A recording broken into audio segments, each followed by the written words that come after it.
All my life I had to be patient. Like Meek Millie, I was dream chasing. Finger to the law when I see haters. Oh, the feeling when you tell your niggas we made it. Ooh, baby.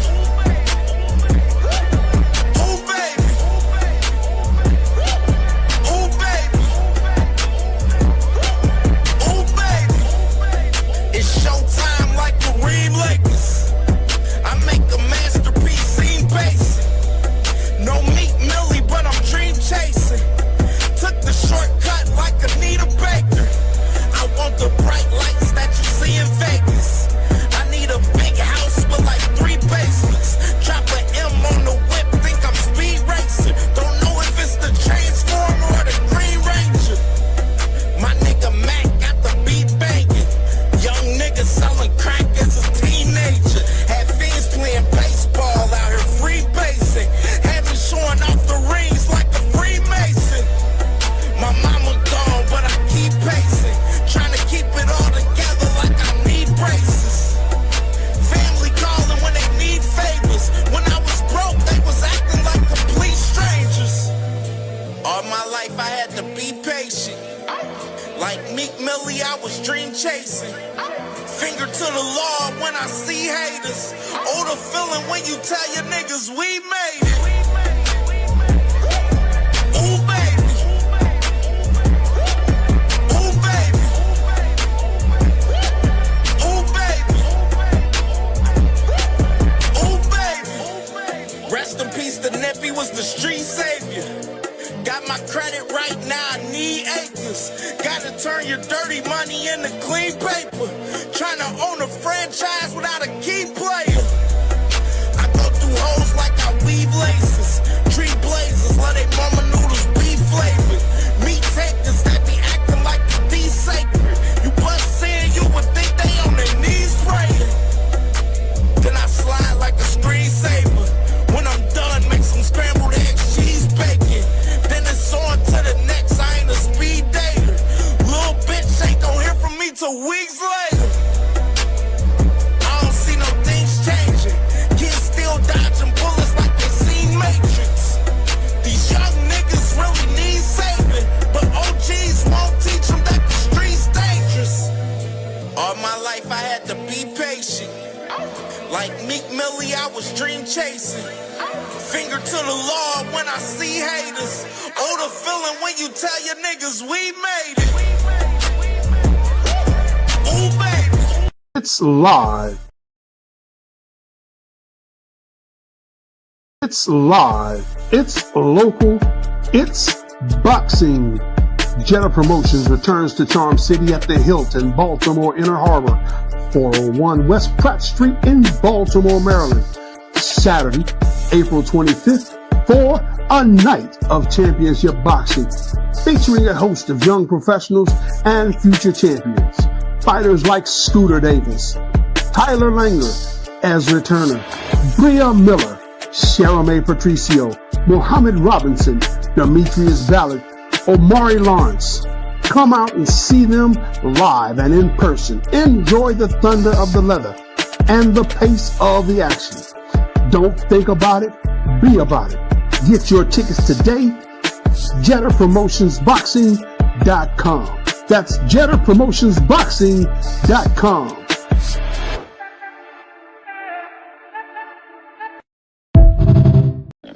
Yeah, with the young King Dev, I just feel like I have a responsibility to defend him as my brother. You know what I mean? Because I just know the propaganda is heavy. Devin is all of us, man. He is all of us. Anything they can do, they doing to him, they can do to us. They do to.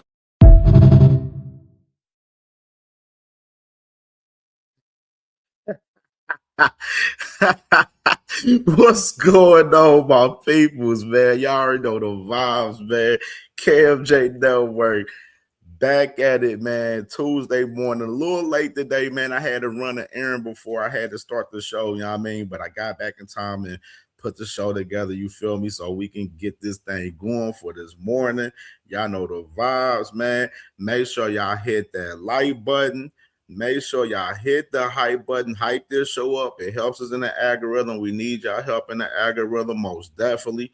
Y'all already know the vibes, man. And subscribe to the channel if you're new to the channel, man. We definitely active working, man. You know what I mean?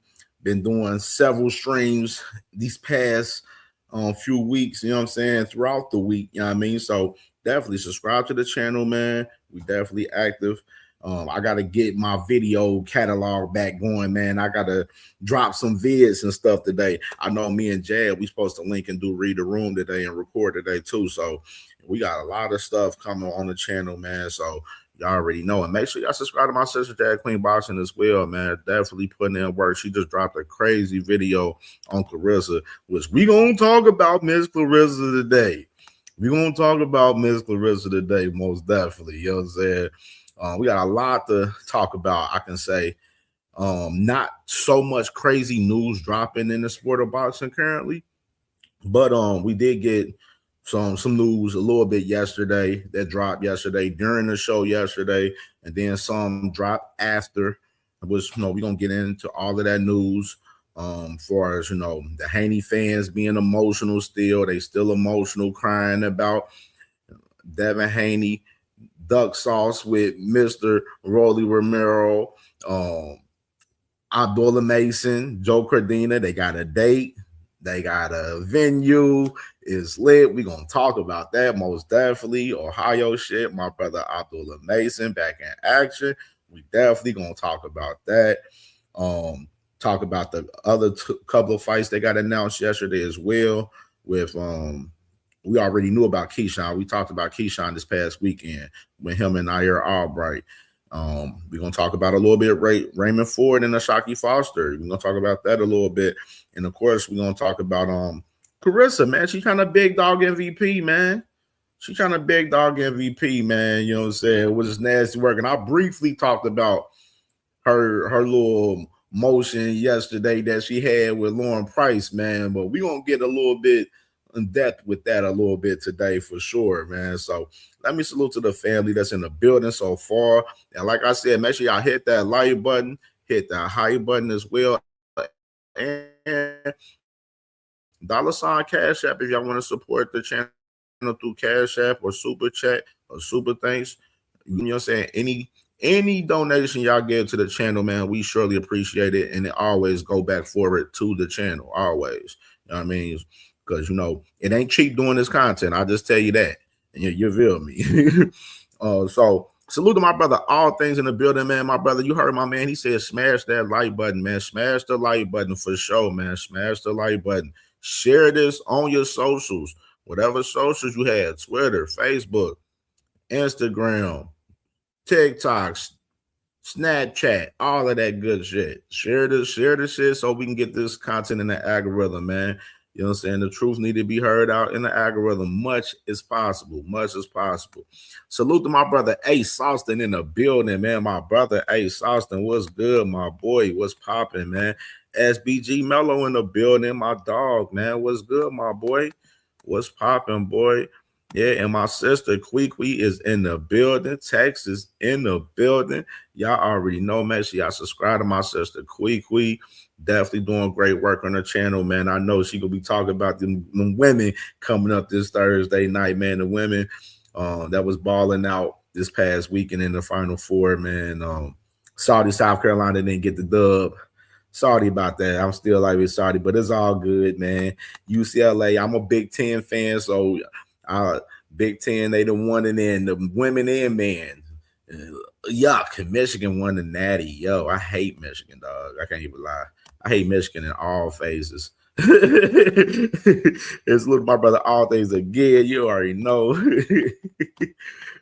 And my boy Curtis Robinson in the building. My brother was popping. My brother was good. The commissioner is in the building. You feel me? Curtis Robinson. You feel me? Mr. Altruistic in the building, my brother, you know what I'm saying? From the town, man, from the city, Cincinnati, you know the vibes. My dog in the building, man. Yeah, man, I forgot to get the daggone graphic too, man. We got the Ohio Boxing Hall of Fame coming up too in May. My man Tony Tubbs, he put it together last year with the first official Ohio Boxing Hall of Fame, and we have it coming back again this year in May. So I'm definitely going to be going to one of the 2 nights that they're having for the Ohio Boxing Hall of Fame. Most likely the first night, because it's like a meet and greet for us meeting, the fighters, that they have, as far as the inductees, as far as the Ohio Boxing Hall of Fame. And then the second night they got the ceremony, so which is I'm gonna probably go to one of them because it's a little expensive out there, dog.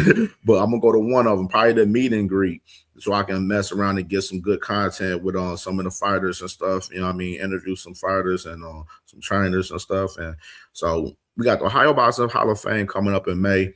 I forgot to point that out and mention that, but that's definitely on the way. So we definitely gonna be there this year. I know my brother Bean from Rainbow Boxing Podcast, my cuz, he went to it last year.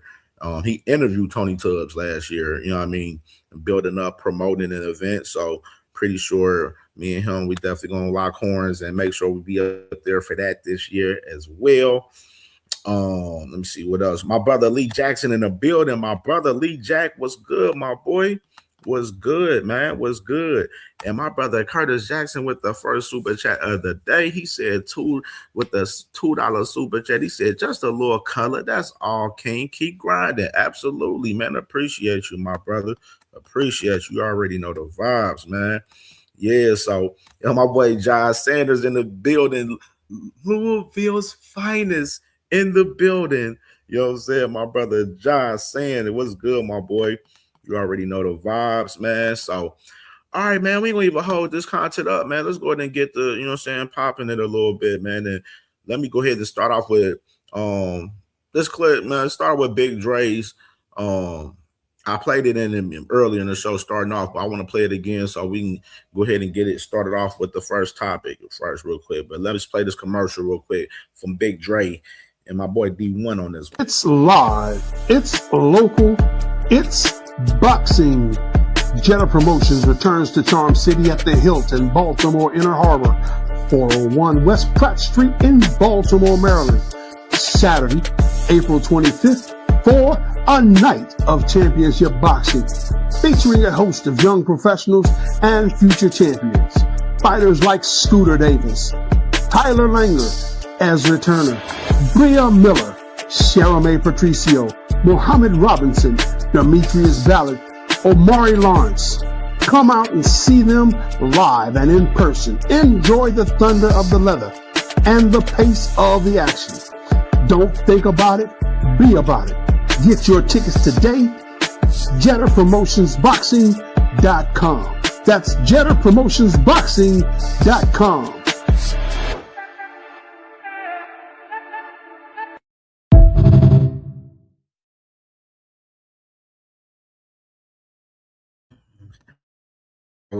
Salute to my boy Big Dre right there, man. Of course, my dog Scooter Davis, man.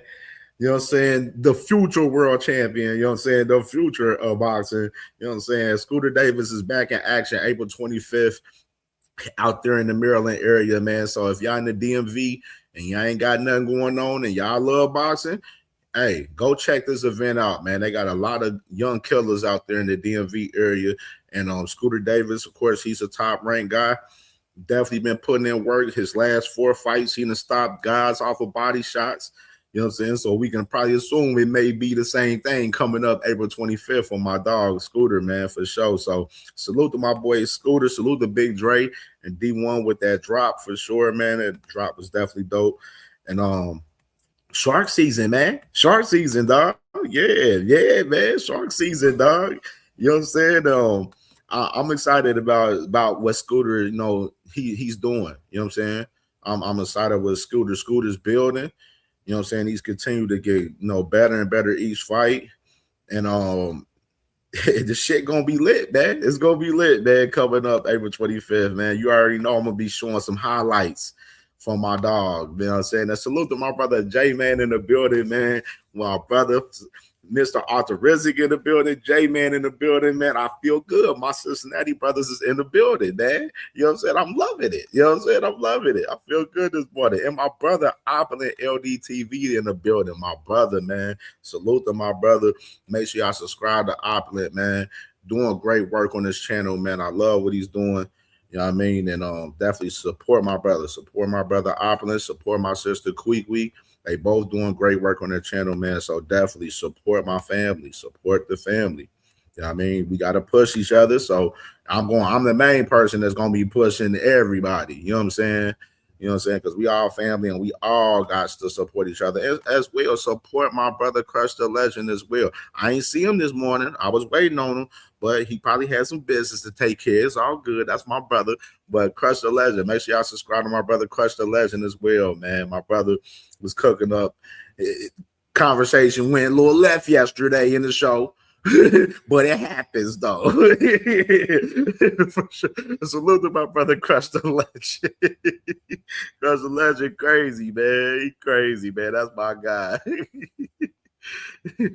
Yeah, my boy Curtis Robbie said Scooter Davis is really growing. He absolutely is growing. He absolutely is, man. I still feel like I got the best Scooter Davis interview right now. I ain't gonna lie. Like, I still feel like I got the best one out of the interviews that he's done since, like, before he did this interview with me and after. I think I still got the best Scooter Davis interview out here right now from him. You know what I mean? We had 2 hours. We was talking for over 2 hours, kicking it, you know what I'm saying, talking boxing, you know what I mean? Like, and it was dope as hell. And don't worry, Scooter Davis is going to be back very soon, very soon. We've been chopping it up on it. So part 2 is definitely coming very soon with Scooter Davis on KMJ Network for sure. My boy Stash, and he said, do not let Scooter Davis get close, man, for real. That boy, he's another body snatcher, bro. You're another body snatcher, bro, for sure. That boy Chris said he going to be on tomorrow. Yeah, man, for sure. You already know we tapped in, brother. You already know the vibes. Appreciate you, sister. But from all your support that you give, you know what I'm saying, it's nothing but for us to return it. You know what I mean? Like, and you deserve that support. You know what I'm saying? And as long as you've been doing your thing and everything that you stand for and how 100 and real you are, quickly, you deserve 100% support. 100%. You know what I'm saying? 100%, says for sure. You know what I mean? So let's go and get into this topic. You dig? Let me see that. The jank, that boy Crush crazy. All right, let's get to this topic. This first one. Let me scroll up. My line handy. So yeah, sorry. This news right here, we talked about this during the show yesterday because this broke during the show yesterday. So obviously, the man Callum Smith, apparently he hurt his ribs during camp. Per source involved in the event from telling Dan Raphael pretty much, you know, saying that, you know, Callum Smith is dealing with a rib injury. And they didn't even postpone it. They canceled the fight yesterday. And the fight for David Morrell, you know, is 100% off now, which, you know, they switched gears, and I feel really bad for David Morrell because he been prepping for this fight. The negotiations was, you know, crazy within this fight. You know what I'm saying? The fight went the purse bid and everything. So I really feel real bad for David Morrell in this instance because, you know, he was getting prepped up for this fight and everything. Like, he was getting ready for this one, man. And he wasn't able to, you know what I'm saying, get this one, man. And apparently Callum Smith with a rib injury. Then, of course, you know, David Morrell, he called out Ben Whitaker because Ben Whitaker, you remember he was fighting on that April 18th card too, but then they ended up moving Ben Whitaker's fight into the main event. So now Ben Whitaker will be main event for that card April 18th, and David Morrell, he's not fighting at all. He's not even getting a replacement opponent or anything. So he's totally off. Like, he's not fighting. And, you know, of course, you know, the mention from Dan Raphael, he said, remains to be seen if it will be rescheduled. So this is a real tough situation, and it pissed me off because of Callum Smith. He been doing a lot of high capping. A lot of high capping, bro. Y'all remember he was trying to outprice himself for the David Benavidez fight. He outpriced himself for the David Benavidez fight, and when he's an interim champion, when the man, David Benavidez was, WBC champion, full champion, and then he had the WBA interim as well. You know what I mean? And this fight with Callum Smith and David Morrell, this was for that WBO. Callum Smith is a WBO interim champion at 175, and the WBO, we talked about it a few days ago on the show, where they were talking about stripping Dimitri Bivol from the WBO. And what's messed up about it is now they may go ahead and let Bivol keep that strap now. You know what I'm saying? Now that this fight is off. And from what I seen from the WBO yesterday, they did say that Callum Smith has 10 days to give his medical report to the sanctioning body and give his records and stuff and everything to confirm that he really is hurt. You know what I mean? So the WBO is playing this situation very cautious, man. And I feel real bad for David Morrell because, like, damn, you go through a whole camp, spent money bringing in sparring partners and, et cetera, and no fight, man. 2 weeks leading up to the fight. Like, we almost about like a week and a half away from the fight. The fight was going to be next Saturday. Today's the 7th. So it was like, 12 days leading up to the fight, and then boom, Callum Smith has a rib injury out of nowhere. You know what I'm saying? Like, it seems real fishy to me. That's all I'm going to say. I ain't going to insinuate nothing too crazy, but this seemed a little bit fishy to me. I ain't going to hold you. You know what I'm saying? Callum Smith, his track record ain't good. It ain't good for us, the situation that happened with him and David Benavidez. He was acting like he was on some Josh Kelly shit. You know what I'm saying? Like, acting like he was a big dog and shit. Like, bro, you have an interim strap, bro. You ain't making no demands out here, man. You ain't running nothing, man. You ain't no significant name at 175 like that, man. Come on. Like, these guys got to be realistic of their value, man. I think some of these guys, they get a title or they get an interim strap and stuff, and they let that shit go to their head too much, bro. And I think that's a big problem. A lot of these fighters are becoming very, very divish, on some diva timing. And, there's too much egotistic shit going on in this shit from a lot of these guys. Like, too much. Like, my boy Ish, I see you. Ish, what's good? Ish, my brother, what's poppin'? Huh? Let me get you together. You ain't on your other page. That's what I noticed. Let me Ish. Together. That's my dog. Yeah, so that boy Josh Setter said, don't blame him, a real nasty in that ring. Hey, and that's the fucked up part too. Morrell, he was pushing. He was pushing for Ben Whitaker, but Eddie Hearn and them ain't making that happen right now, man. They know Whitaker. They don't think Whitaker ready for that type of wreck right now. Meaty Riley was good. My brother was good. You want the other one? Okay. Let me see. Let me get my boy Meaty Riley. That's my guy. And that boy Crush said, yeah, he called out Ben. Yeah, he called out Ben Whitaker, man. And Ben Whitaker, he ain't want no smoke, man, right now. Ben Whitaker ain't ready for that smoke right now. You know what I'm saying? You see him right here. They already made the play. They like, oh, we putting him in with Suarez ASAP. Yeah, I mean, they ain't waste no time. You feel me? Like, no time. You feel me? Smith, low-key, dug it. Bro, Callum Smith is an interesting individual, man. He dug David Benavidez in 4K. You know what I'm saying? Oh, we gotta wait. I ain't gonna call it a full duck until I see, you know what I'm saying, these reports for us, the medical report and stuff. I don't want to, go ahead and give them that duck tag yet.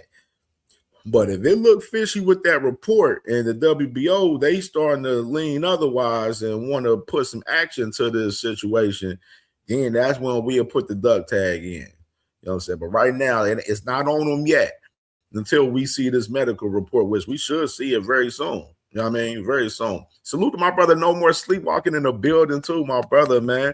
And my brother, Bruce Gas in the building. Make sure y'all subscribe to Bruce Gas, man, most definitely. Boxing Legend on YouTube, man, most definitely. You know what I'm saying? Bruce Gas says, this happens. I've seen it a dozen times, and there's nothing we can do about it. Absolutely. Absolutely. Yeah. That boy Isaiah think he capping. Isaiah think he capping. Hey, bro, I ain't even mad at you. I ain't even mad at you for thinking that, bro.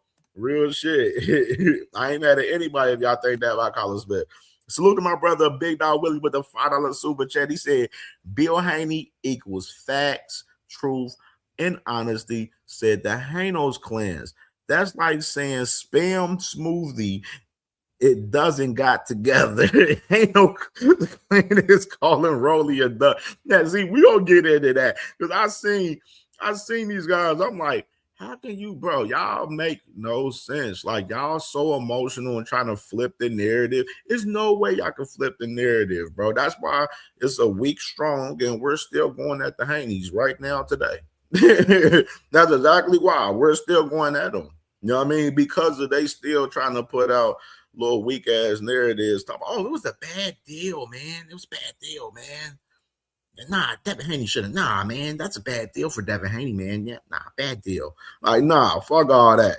It was a good deal. We just know y'all boys ain't no fucking stars and y'all ain't got no promotional company. Y'all promotional company don't exist. It just really don't exist. Y'all guys are employees. Y'all guys are not bosses. That's the difference. They mad that it got exposed that they really employees and they not really bosses. That's why the Haney fans is emotional right now, cussing, ranting, and raving, trying to come up with a new narrative to spin and defend.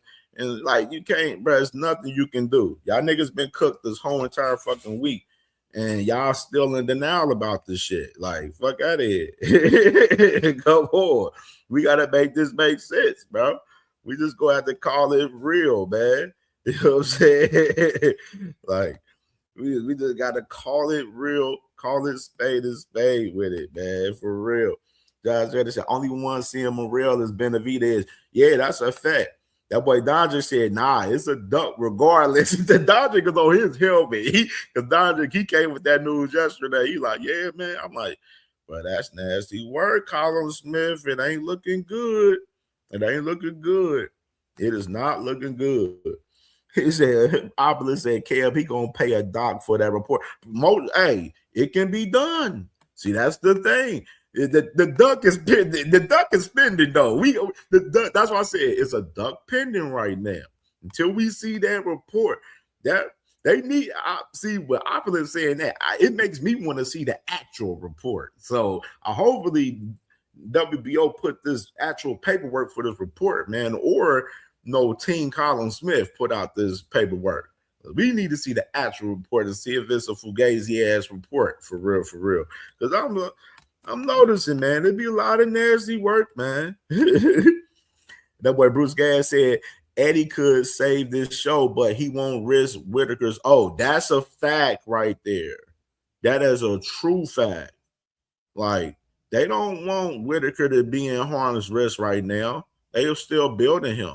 Like, they would want him to get a title and then probably play keep away before they allow him to get in the ring with a monster like David Morrell right now in his career, when he's still kind of, they're moving him like, he ain't moving like is he on some prospect type shit? Like, that's my thing. I don't want to say that, but yeah, you can say so. Like, because he's not in championship contention. You know what I'm saying? Now I have to look at the rankings to see if he ranked in any of the sanction bodies. I don't know if he's ranked in any of the sanction bodies. That got me curious now. Let me see. Let me look real quick. Box rankings real quick. Let me see if he ranked in the sanctioning body, because that is interesting. That'll let you know like how the fighters is getting moved a little bit if they are ranked in the sanctioning body. So 175. All right. And the IBF, no. He ain't ranked in the WBA. He ain't ranked in the WBC. Oh, he's ranked in the WBO at 13. Ben Whitaker ranked at 13 in the WBO. But if you look at the other ranked sanctioning bodies, he's ranked number 5 in the IBF. Oh, shit. Okay. All right, so he's ranked number 5 in the IBF. So that's what I got. So he's ranked number 5 in the IBF. That's the highest ranking that he has. He's not ranked in the WBA, and Ben is not ranked in the he's ranked number 3 in the WBC. Damn. Okay, interesting. And he's number 13 in the WBO. So he's ranked number 3 in the WBC and number 5 in the IBF and number 13 in the WBO. That boy Bobby said, being a UK star, we'll see. We'll see. They definitely holding back and building them like a motherfucker, building them like that in that way. We'll see. We'll see. Dodger said the Haney fans been arguing with me all week about it as we speak. They be ducking over here. None of that goofy shit ain't been happening. None of that over here. They know that. You know what I mean? They know that. John said it. Don't talk like that, Cam. I swear you really sounded like that. Cam, man, I swear, man. I mean, it's a bad deal, Cam. It's just a bad deal, man. Devin Haney couldn't accept that deal, man. 50-50. No guarantee, man. No, Cam. No, Cam. They super cooked, bro. Like overkill. Like I'm like in cruise control right at this point on the Haney's. Like I ain't even gotta be serious. I ain't even gotta go crazy on them. I feel like that anymore. The 35 injuries are becoming more frequent. Hey, I mean that it happens though. But at the same time though,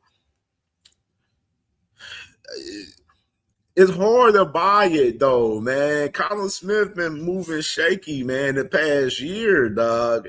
So that's why it's a duck pending until otherwise. Until we see some paperwork, it's a duck pending. You know what I'm saying? Quickly said they go drop that paperwork on the table like a draw for him.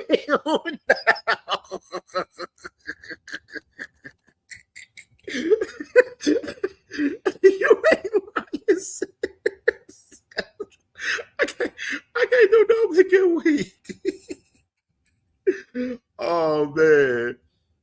Oh shit. Salute to my brother, man, Mr. Arthuristic, man, with the $20 banger in the Cash App, man. Salute to my brother, Mr. Arthuristic, man. He is supporting the show today for sure, as well as my boy Big Dog Willie and my brother Curtis Robinson today, man, for sure, man. Appreciate my brother, Mr. Arthuristic, right there, man. $20 banger in the Cash App for sure, you feel me?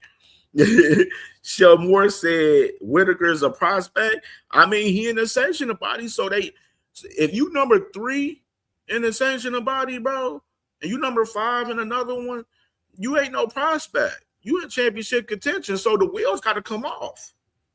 Flat out, the wheels is off. You know what I'm saying? You in championship contention. We want to see you get some guys eventually. Now, let's see you mix it up with some of these other contenders that's going on right here. Now that's just the truth of the matter. Like we gonna have to we gotta keep it funky on that one. You know we gotta do so. Is the guy Suarez that he's fighting even ranked? Let me see that. Let's see that. If the guy Suarez is ranked, I don't think the guy Suarez that Ben Whitaker is about to fight he's not even ranked in 175 in the sanctioned bodies. So you already know they got a pure showcase fight for Ben Whitaker to make him look good and cook up, and he should get a stoppage. I'm expecting a stoppage out of this fight April 18th from him. That's what I'm expecting. No cap. No evidence in the building. My brother was good, bro. Was popping. That boy Curtis Robinson said they really need to find someone off them ticket sales. I mean, the thing is, the UK guys, they love UK boxing is different. I mean, the tickets is kind of cheaper than our tickets for our fights up here in the US, but you know what I mean? The UK is going to pop out for Ben Whittaker. Like he's a significant name in that country for sure. You know what I mean? Bruce Gass said paper ratings, who he beat in the top 10. That's why I'm saying I don't even know. That's what I'm saying. I haven't seen him. I don't know what contenders he's fought. We need to see him mix it up with some of these other contenders and see if he's really the goods. Because we don't know if Ben is really truly the goods yet. In my opinion, we just don't know if he's the goods. Yeah, y'all having him fighting guys and stuff. He moving up in the rankings and stuff, and Eddie pushing him in position and stuff. But Eddie, eventually you got to see if that's going to be worth your investment, man. You got to put him in there with somebody, dog. I know y'all wasn't ready for no David Morrell. You know what I'm saying? Oh, they dug in, bro. Like, only people we getting Radio Too Rich, Radio Hacker, Flyer. That boy been ducking for sure. You know what I'm saying? I seen him in the comments on KO show last night getting cooked, looking stupid as fuck. Like, you know what I'm saying? Like, he been hiding, you know what I mean? For real. You know what I'm saying? FaZe pulled up the other day. FaZe is a brave one. You know what I'm saying? A lot of the other ones, bro, they be ducking, bro. They don't be wanting no smoke for real. These niggas be capping. And salute to my brother D1 in the building, my brother. I know you punching that clock, my brother, man. You good, brother. Get that money, brother. I already know. Be safe doing your work today, though, man. You already know we got it. Make sure y'all subscribe to D1 and my brother William Old School Angry White Man Boxer podcast, man. That is family. That's family, man. Love those guys, man. Especially my brother D1. That's my guy, man. Like, me and him talk every day. Like, that's my brother. Like, me and D1 literally talk every day. Like, literally. Salute to my brother, man. All right, man. So we got that topic out of the way. Let's go ahead and get to this next one, man. All right, so what do we have here? Oh, yeah, so let's get to this. I know this is a good topic right here. So, all right, man, we know Tszyu, he won this past weekend, got the win against Denise Nurja, you know what I'm saying, right there, which is I'm still off the performance. The performance wasn't crazy to me from Tim. Like, I mean, it was, I don't know, man. I don't know. But of course, Tszyu, he did an interview on Last Stand podcast. I ain't gonna go through it because this interview was actually recorded before he fought Denise Nurja. But some of the clips from the interview was starting to circulate throughout the internet a little bit. And this guy Boxing Massacre on Twitter, he posted a video of Tszyu talking with Brian Custer and saying that, he expects to do Earl Spence the same way Sebastian Fundora did Keith Thurman, as is out with the old generation of fighters and in with the new. And he sees himself winning another belt at 154, but he feels the Earl fight is bigger than a title, which was very interesting for me to see this from Mr. Tszyu, saying that he's going to do Earl Spence the same way Sebastian did Keith Thurman. Now, I'm like, that triangle theory shit don't work, right? And then even with the stance of, his stance saying that, it's time to get these older fighters out of there and it's in with the new. I mean, you got to look at the credit to what happened to you, Tszyu. A lot of people was thinking you was going to retire after that Sebastian Fundora fight, bro, that rematch. So we got to make this make sense, my guy. Like, I like them, so don't get it twisted. But people were asking for you to retire after you got whooped by Sebastian Fundora in that rematch, dog. Real shit. Like, you got your ass whooped by Bakram, and I heard the little excuse you gave and shit, talking about you was sick and stuff that week. Not buying it. Not buying it. Not buying it. I don't like when these fighters get in these interviews and then they get asked about a fight that they lost, and then they come up with some crazy ass excuse that we didn't hear them say before the fight or even after, immediately after the fight. I don't like that shit. I don't know how they be moving like that. That shit be kind of weird to me. I ain't gonna lie. Kind of weird to me. Kind of weird. But at the same time, I'm like, you gonna do Earl bad like Sebastian did Keith? I gotta see it. I gotta see it. But the interesting factor of what he said was saying that the Earl fight is bigger than a title fight, which was, hey, he wasn't lying in that emphasis right there. You feel me? You know what I'm saying? He wasn't lying in that emphasis.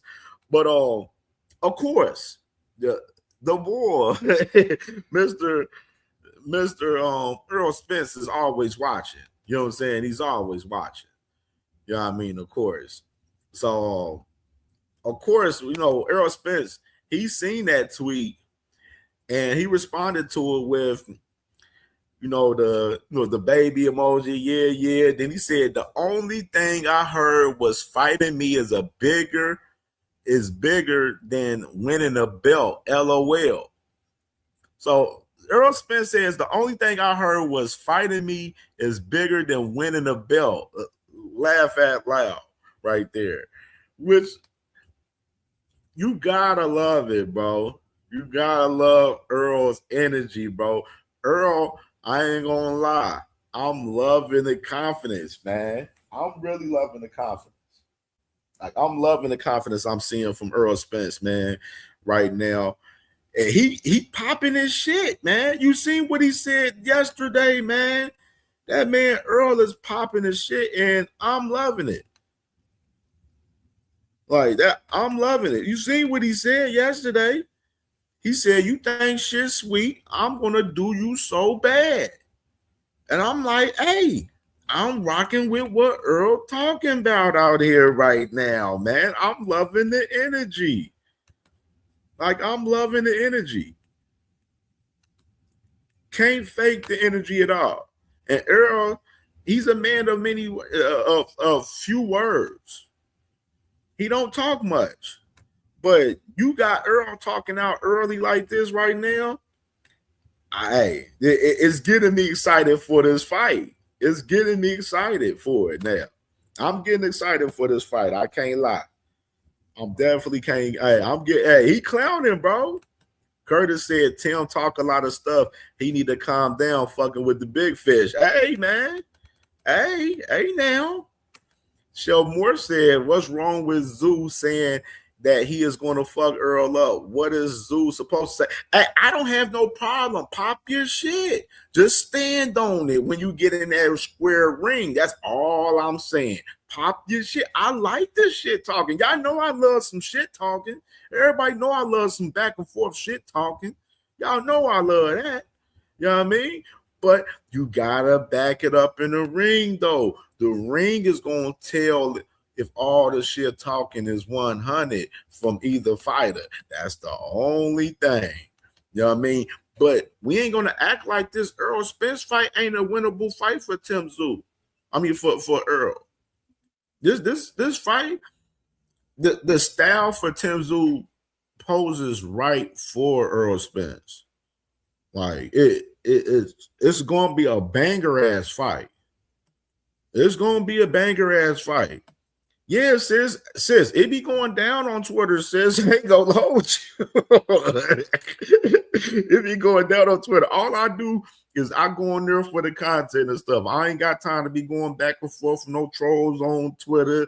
I ain't got the time. I ain't got the energy. None of that. I'm good. I ain't got no time to be messing around with these Twitter trolls out here. No time. So, but I'm on Twitter all day throughout the day, though. You know what I mean? That boy Blaze, salute to my brother Blaze. He said Earl versus him might be a 50-50 fight right now. Bro, I'm looking at it like that, though. No cap. I'm looking at it on like that, like it's a 50-50 fight to me. Tim Tszyu been through some wars, bro. And he was just banging with Nurja the other day, bro. He couldn't get Nurja out of there to save his life. He was hitting Denise Nurja with the kitchen sink and everything, bro, and couldn't stop that man the other day, bro. Like, you know what I mean? That's what I'm saying. I'm leaning 50. I'm leaning like 55-45 Tim right now because I need to see something from Earl. I need to see some footage, man. I just need to see. I just don't know. I can't be naive about the 3 years of inactivity. That's my only problem I have. I can't be naive to that. You know what I'm saying? Sorry, but not sorry. I can't. And I'm one of the biggest Earl fans. Don't get it twisted. I'm one of the biggest Earl fans. But I can't be naive as a real boxing, analyst and in the media in boxing and not, think about the inactivity from Earl, how he's going to look, you know what I'm saying, and everything. You know what I mean? I can't be naive to that. I got to be real. You know what I'm saying? Because Earl Spence is the reason why it changed how I look at fights as far as predictions in the fights. Earl Spence and Bud Crawford is the exact reason why. After that fight, I left my heart at a betting on any fight from there. Real shit. Real shit. You know what I'm saying? It was like the best move for me in boxing ever to do. Because when we bet these fights, we can't have our heart into betting into these fights. We can't. We may love Earl, you know what I'm saying, and everything, but we gotta be concerned with Earl with Tim Tszyu in this fight as far as the inactivity. We can't be naive to that. Tim's been fighting. You know what I'm saying? He's taking like punishment and stuff like that. And you know what I'm saying, taking some physical damage as far as being in the fights that Tim's been in. Earl hasn't in 3 years. Maybe he did need the 3 years to heal up and come in fresh and come in rejuvenated. That's what we're hoping. But we don't know though 100%. That's my thing. We don't know. We don't know what Earl we're going to get. You know what I'm saying? All we can do is just assume and speculate and hope that we getting a live-ass Earl coming out in this bitch, healthy as hell, ready to go to Tim Tszyu body and go upside his motherfucking helmet and pack his ass up like we used to seeing Earl Spence do. That's all we can hope for. You know what I mean? John said, I predict Earl beat him so bad, Tim corner throws in the towel, no miles. Okay, but I'm not mad at it. I can see Earl beating Tim Tszyu in this fight. I'm not going to sit there and say I don't see Tim Tszyu just beating Earl easily. I don't see that. You know what I'm saying? Like Tim Tszyu style, his style is meant for Earl, and Tim Tszyu done been in some wars. Tim Tszyu be worried about getting hit at times from the head, but man, he get hit on top of that dome one time, man, from Earl. That motherfucker gonna start thinking twice in that bitch. Yeah, my boy Opulent be cutting up on Twitter too. He be wilding. Sis, quick. Opulent, get Brody. Brody be wilding on Twitter. Opulent be wilding on Twitter. Salute to my guy. Crush, man. I know you be on Instagram. I know Crush more so Instagram, Facebook, you feel me? You know what I'm saying? I fuck with Twitter for the content. A lot of the fighters is on there popping their shit and stuff, the athletes in general and stuff like that. A lot of the entertainers and stuff that be on there popping their shit, man. So I just be on there, on Twitter just for the content, man. I don't be worried about the other individuals. You feel me? Said quick was I wish I would go back and forth with that's right. They don't get no timing from me on there. Crush said it's a 50-50 fight. Yeah, hey, but that's why I'm saying I'm not mad at it. I think it's 50-50 right now. The inactivity is my only issue. That's really my only issue is that inactivity. He said, I think Earl made Tim hey, for real, bro. I wouldn't be surprised Earl does fuck around and stop Tim Tszyu off of the war that they're going to have. And Blaze being a realist too, he says, I can't see past the inactivity.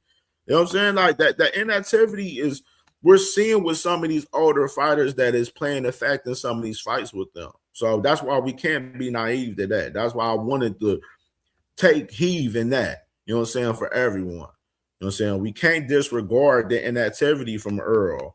You know what I mean? We seen it with Keith. 2 fights in 5 years. Nah, wasn't good for Keith. It wasn't good for Keith at all. Like, it didn't do no justice for Keith. You know what I'm saying?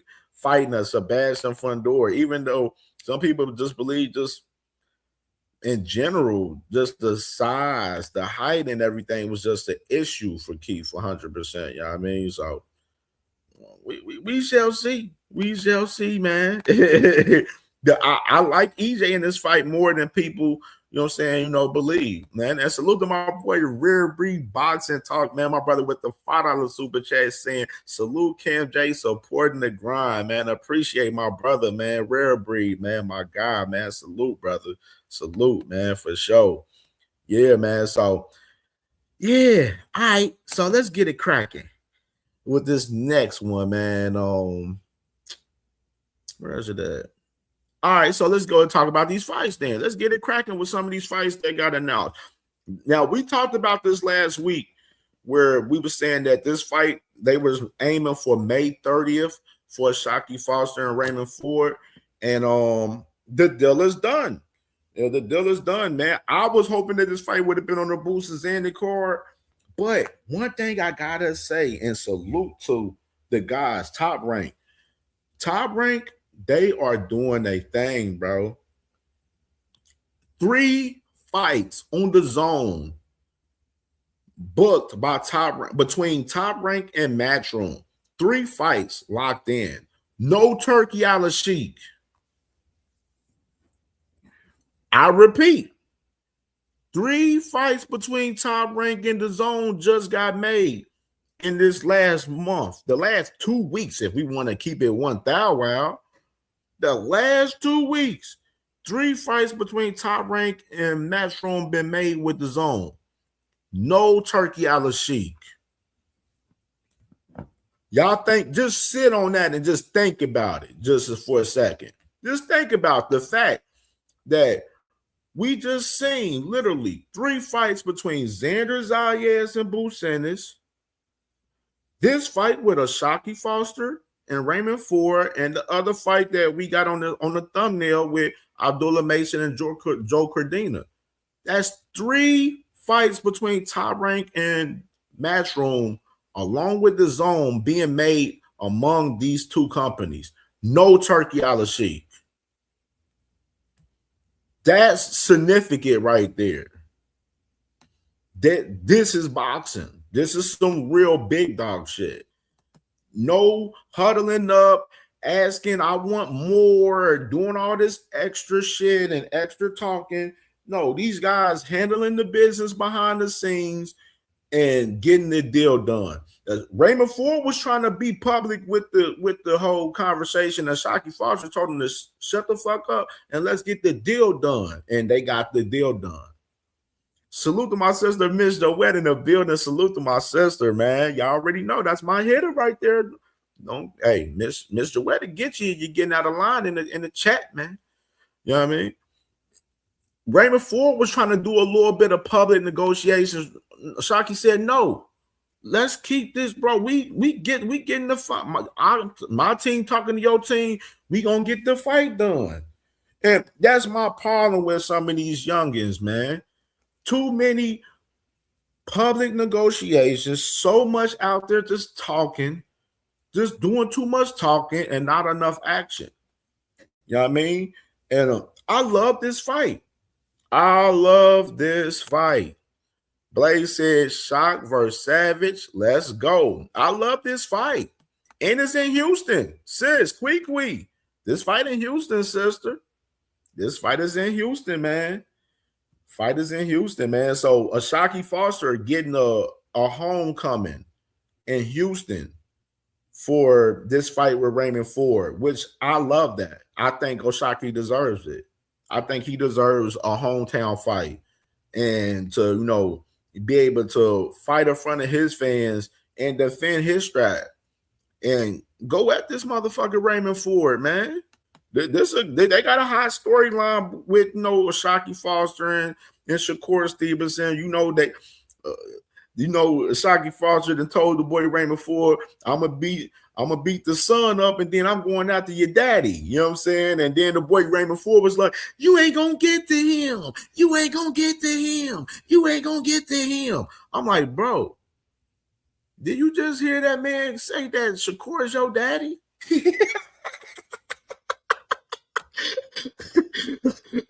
like, did you hear this man? What he just said? Like, this man said that he gonna beat you up. He gonna beat the son, which is you, and he gonna get to the daddy. You over here talking about he ain't gonna get to him.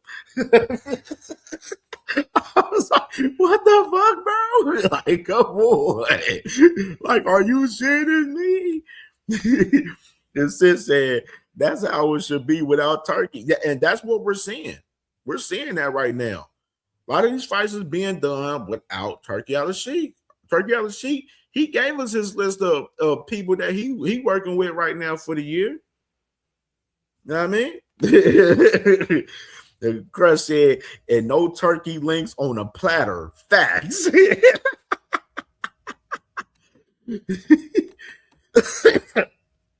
My cousin Ringwall Boxing Podcast, salute the Cuzzo right there. He said, how long was Big Charlo out before his last fight? I don't know if it was. I know he fought Thomas LaManna last year, and then before that, I don't know. It's probably like a year or something like that. It's probably a year or something like that, I believe. Then my boy Cuzzo said, I got shocked by late stoppage. Ooh. Wee.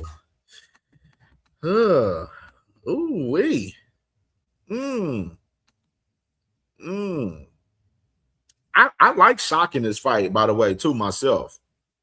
Shock has fought the better competition in recent time. He's put on better performances than Raymond Ford. They got a former opponent that they both fought in Abraham Nova, and Raymond Ford looked like he had more trouble than Shockey Foster did in that fight. Even though I don't like to do the triangle theories, but just to throw that out there, you know what I'm saying, in particular, I think this fight is going to up Raymond Ford's level in this fight, though. That's one thing I will say. I believe they gonna you not gonna get to him. That's what he was saying. Man, look at how he got that clip right there. I wanted to pull that clip up for a second because I'm like, that boy was acting crazy, man. LeBron Jones was good, my brother was popping, bro. Let me get my brother together. I was like, him and me rallying there. Yeah, I was looking at these daggone rankings. That's why I was off of here. Yeah, man, like, I love the fight. I love the fight. And I think Raymond Ford, this fight is going to turn his game up in a sense. It's going to elevate his game. It should elevate his game. If we see other than that, then it's a problem. You know what I'm saying? Shockey Foster, I think he's going to be 100% ready for it, especially to put on a good performance in his hometown and defend that strap, and for you to get an opportunity and push even further for Shakur or, other big fights, possibly at 130, unifying with Navarrete. If Navarrete get through the Charlie Suarez fight, you got Anthony Kakasi, you know what I'm saying? You try to get him and unify with him. Like a Shockey Foster, he is pivotal that he wins this fight with Raymond Ford. In reality, it's really pivotal that he wins because it's a lot of bigger fights, in a balance form. You know what I mean? And he can't lose to Raymond Ford. He can't afford to lose to Raymond Ford at all. And Raymond Ford, he got to be up his game. I just don't see Raymond Ford. I don't see consistency out of his performances. I don't see him opposing his will, you know what I'm saying, on his ops that he's fighting in his last 3 fights. He ain't stopped nobody in a long time, bro. like since 2024 or something like that. It's been almost couple years. You feel me? Like he went through a whole year not stopping nobody, just going straight decisions. You know what I mean? Like, you know what I'm saying? Like, I'm not saying you have to stop everybody you fight, but some of the guys that is Raymond Ford is fighting, moving when he moved up from 126 to 130, we like, bro, we expect you to stop one of these guys, bro. You ain't even stopping these guys. You know what I mean? He said he ain't gonna get the bro, super diabolical, bro.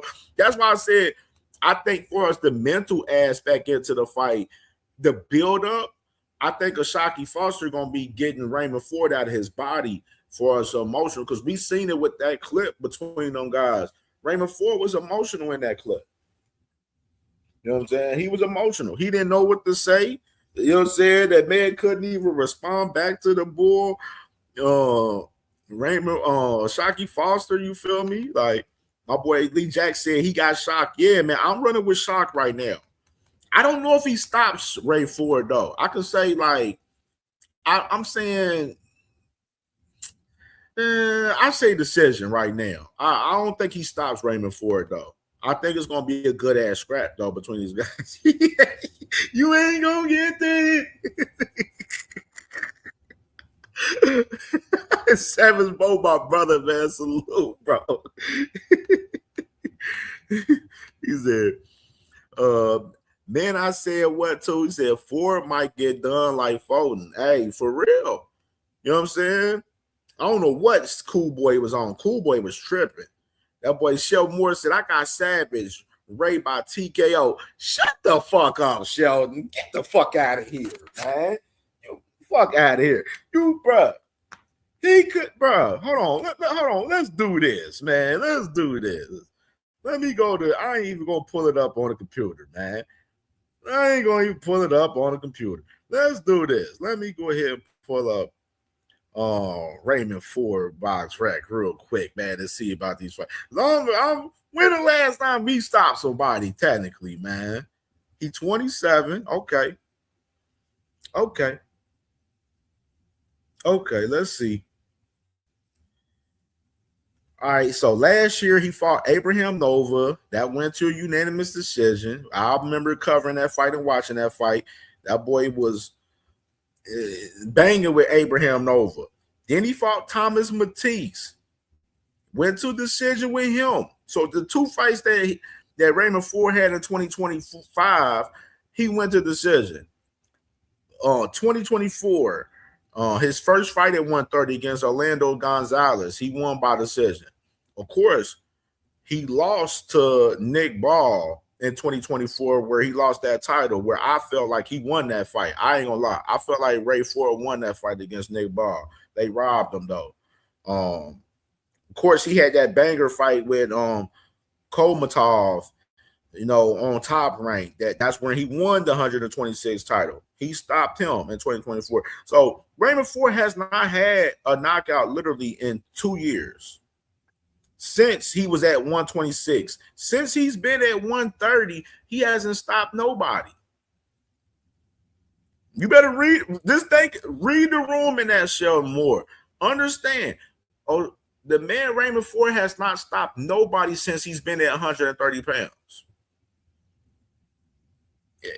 That's something deep right there, bro. Like, you know what I'm saying? Like, and then just overall, what is he? He's overall, what? 18-1 and 1, 8 knockouts. So he only got 8 knockouts. So I think he's like below like the 50% mark, the 50% mark for his knockout rate. You know what I mean?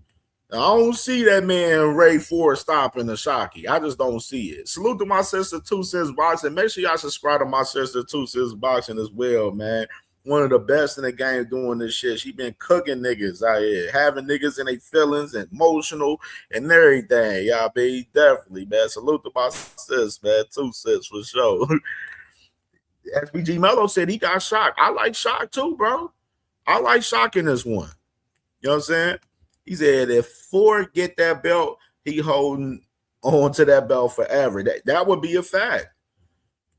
That would be a fact. That would be a fact. You heard my brother. And make sure y'all hit that like button, man. Hit that super chat. Hit the cash app. Hit the hype button as well, man. Help us in this algorithm, man, for sure. If y'all ain't hit that like button, for sure. For sure. I'll be forgetting to mention it during the show, but I gotta continue to say it at times because we want to get this algorithm up for sure. My boy Curtis Rob, I got it going 12 rounds. Yeah, I don't think it's gonna be no. I don't see this fight. I don't see either guy stopping each other. That's just me. You know what I mean? That's just me. I don't see Shockey power is cool, but it ain't crazy like that for real. My boy LeBron Jones said I got it by decision. Yeah, man. I got Shockey by decision right now. And Jay, man, yeah, but he up here talking about, yeah, man. I got Ray Savage by TKO. Man, he ain't stopped nobody since he been at 130, dog.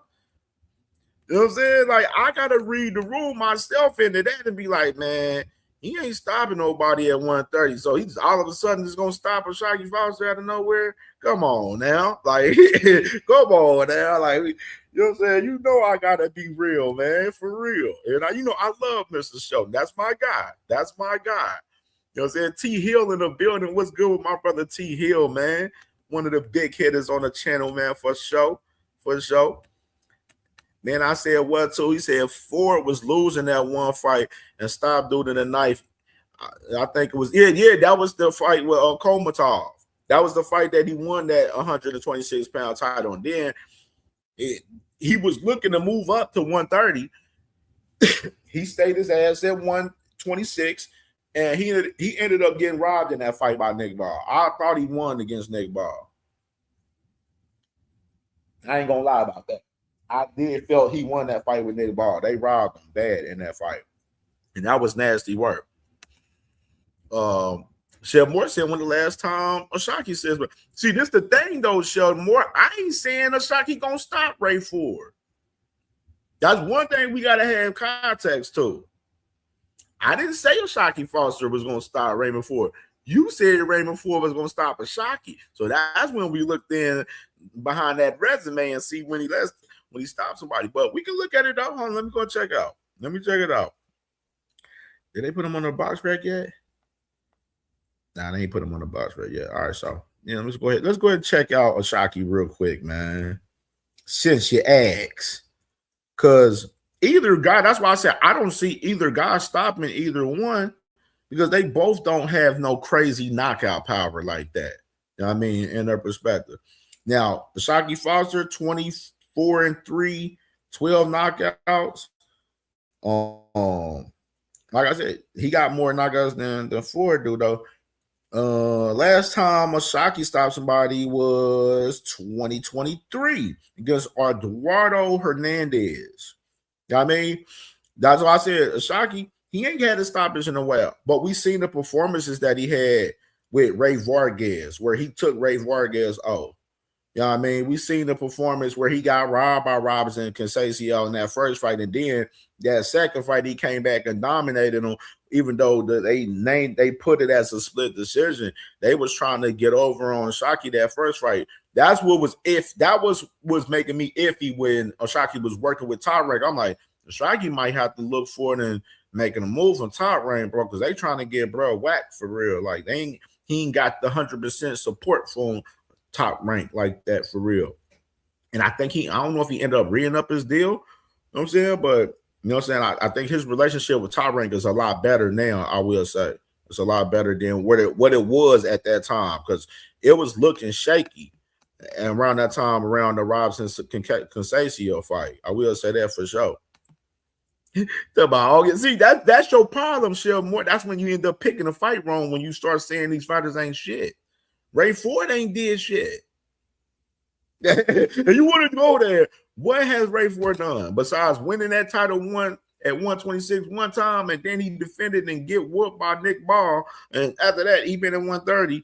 He just now getting a title fight at 130. Just now. You would have thought Eddie would have been pushed him into position to get a title fight at 130. You know what I mean? Like, and yeah, we just now seeing it. You know what I'm saying? Like Raymond Ford performance, I like Raymond Ford as far as I like him. He all right. He cool. but he don't move the needle for me to be. He don't do nothing special for me. You know what I'm saying? And beating Ashaki Foster. That's just my personal opinion. My brother teaching the building, he said, I think Shock is the best at 130, but I think this is a very competitive fight. I think this is going to be a banger. I think they're going to be hitting in this one. I truly do. You know what I mean? Lee Jackson said, and Shock has never been stopped. That's the thing. He never been stopped. Even in the 3 losses that he had, he didn't get stopped. He lost by decision. You know what I mean? Like, and Ray Ford don't got no power like that to stop motherfuckers. On the money line in the building, salute to my brother on the money line, my dog, man. And we said, Shell Moore said, don't matter. He gonna knock this nigga out. Man, Shell Moore, you over there smoking that bullshit over there, man. Fuck you. Shell Moore on bullshit. And salute to my brother B King, man. Happy birthday again to my brother B King, man. Hope you enjoyed your day yesterday, dog. It's your day the whole week, man. Fuck you talking about? It's your birthday, man. It's your birthday the whole week, man. Salute to my brother B King, man, for sure, man. Happy birthday to my brother, man. You know what I mean? Yeah, man. All right, man. So this fight is May 30th. Ashaki Foster, Raymond Ford, May 30th, Houston, Texas. Y'all got to fight, dog, man. Be ready for this fight, man. I'm definitely gonna be ready for it, man. And I'm excited about this one, man, for sure. I definitely am. Gotta say that. So let's go ahead and briefly talk about this next one right here, too. So we got Nair Albright, Keyshawn Davis, man, the rematch happening in Norfolk, Virginia, May 16th, man. So another fight that no jive turkey involved. Another fight that is made, which is, I'm definitely rocking with this one. I'm definitely rocking with this one.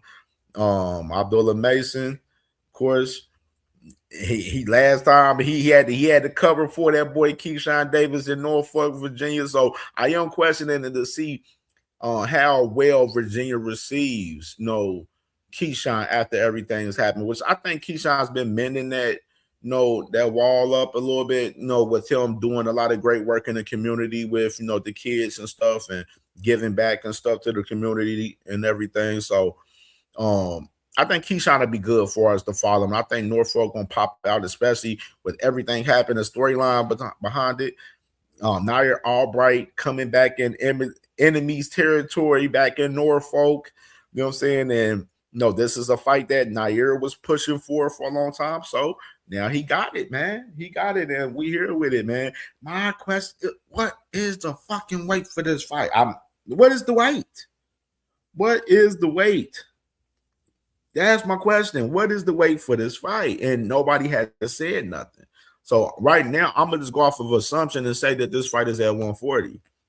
But I am still curious if it's officially at 140 because we don't know yet, and nobody hasn't confirmed it yet.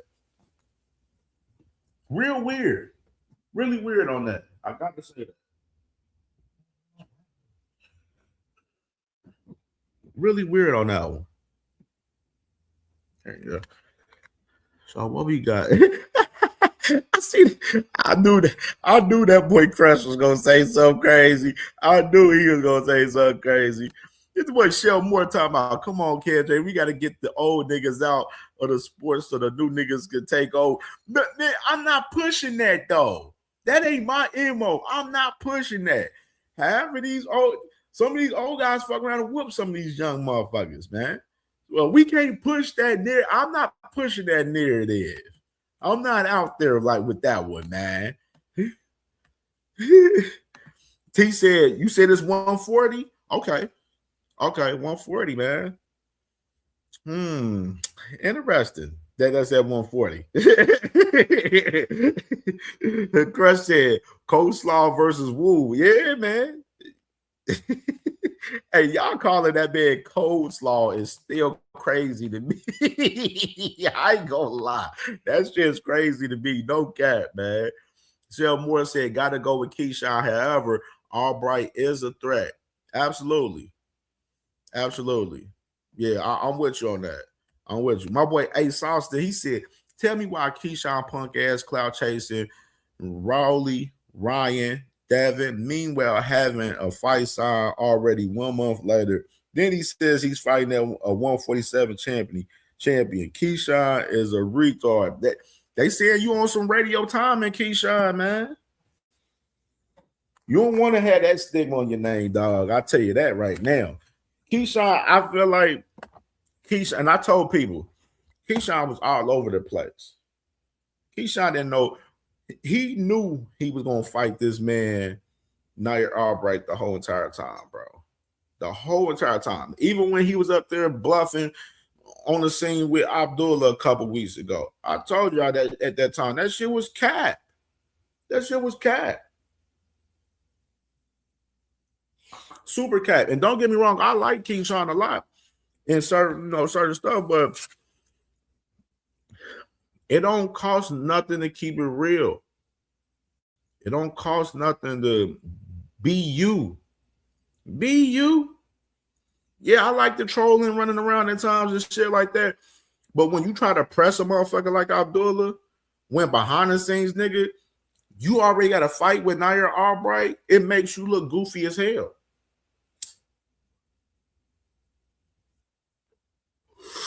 I hit the weed on that one. It make you look stupid, goofy as hell for real. Because you did all of that for what? For Top Rank to announce your fight at hometown 2 weeks later? It was all for nothing, my nigga. like it was all for nothing. Like it was no reason. No reason at all. You know what I mean? You know what I'm saying? That's why I said with these guys, too much talking, not enough action. We always picking out that this was going to be your next fight. And it is. Like, you know what I'm saying? There's just too much contradiction with these guys, man. That's why I said he should have never tried to press Abdullah. You know what I'm saying? Because all it was going to do is backfire and it looked stupid on Keyshawn's behalf. And Keyshawn better be locked in and be ready for this one. Because Nair, he damn sure ain't laying down for no damn Keyshawn. He want this win bad. He want that win bad. And he ain't going to lay down for him. He definitely ain't going to lay down for that man. So we definitely need to see, Keyshawn at his best in this fight. You know what I mean? If he really like that, he fuck around and try to get Nair out of there. If he really like that this time.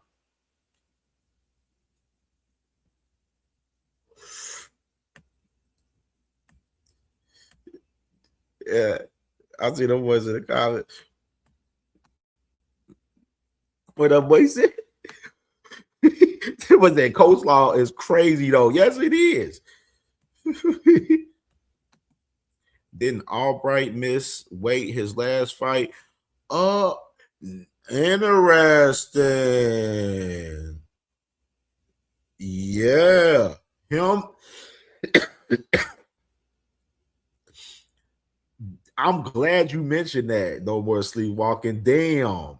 I'm glad you mentioned that because Albright did come in. He came in way over more than Frank did. That being said, it makes me think now with that, just that thought, it makes me think this fight is at 47. This fight most likely at 47. It's most likely at 47. That just made me think of that because he definitely was over like 4 pounds, I think, like 3-4 pounds. Frank said, fuck it. Frank was like a half pound over. You know what I'm saying? They said, fuck it, we just gonna run the fight. They ran the fight.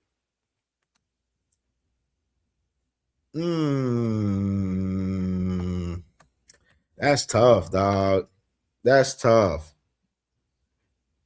Man said what I said. He said, I need Keyshawn to lose so he can shut up.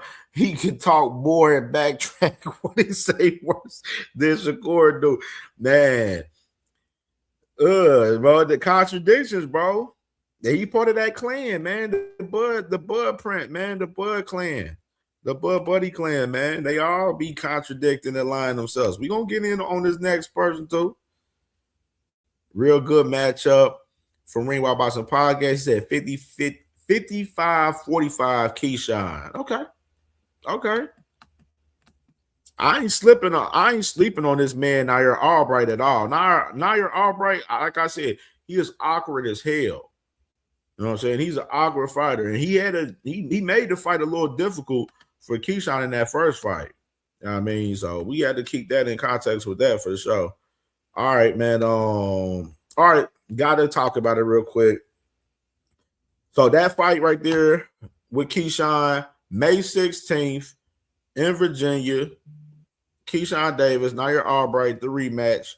We'll definitely stay tuned to any news on the undercard, etc. for that. All right, so let's go to this one. I had to talk about this. My boy, yes, Cleveland.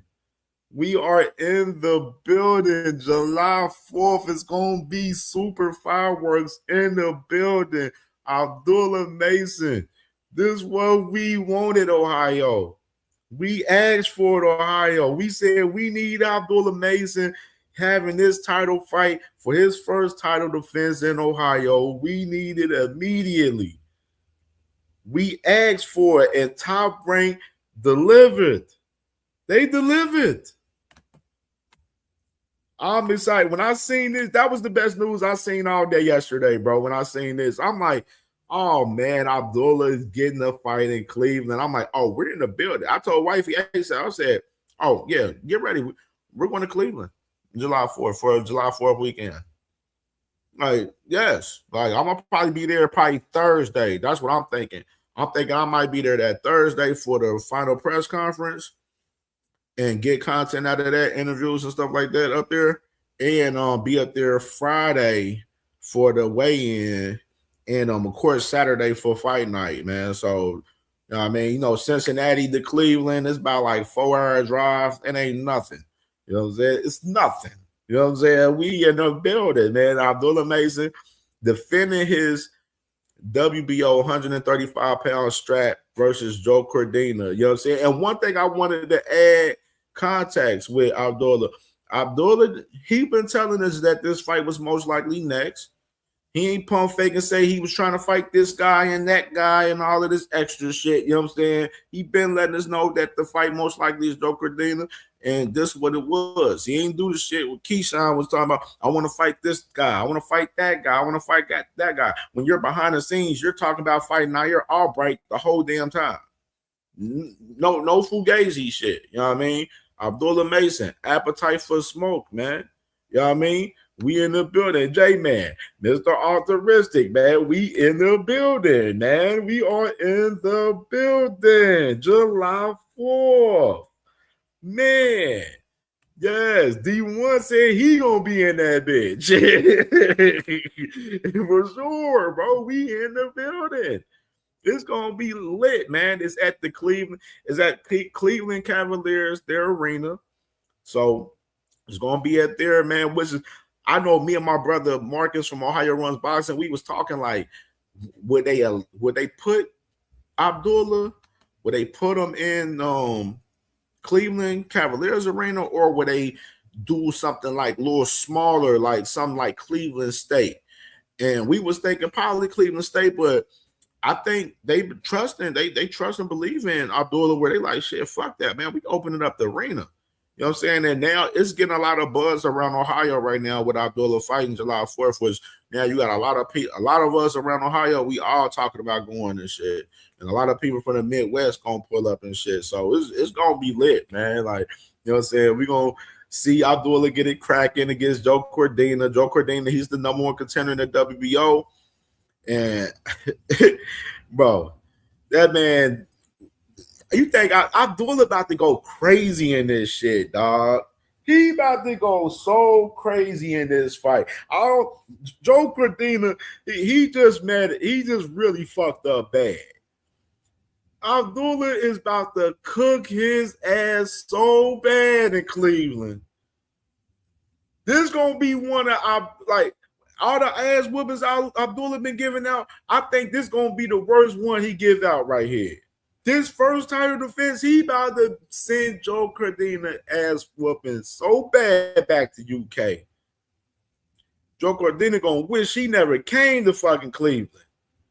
This gonna be bad. You know how rowdy Ohio fans gonna be in the building. We gonna be so damn rowdy in that bitch. It's gonna be loud as fuck. The bad females from Ohio gonna be at the fight. Fly niggas from Ohio gonna be in the building. It's gonna be crazy.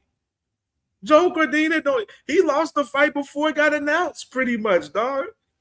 Abdullah Mason gonna beat the dog shit out of Joe Cordina in this fight. I promise you. He gonna beat the dog shit out of him.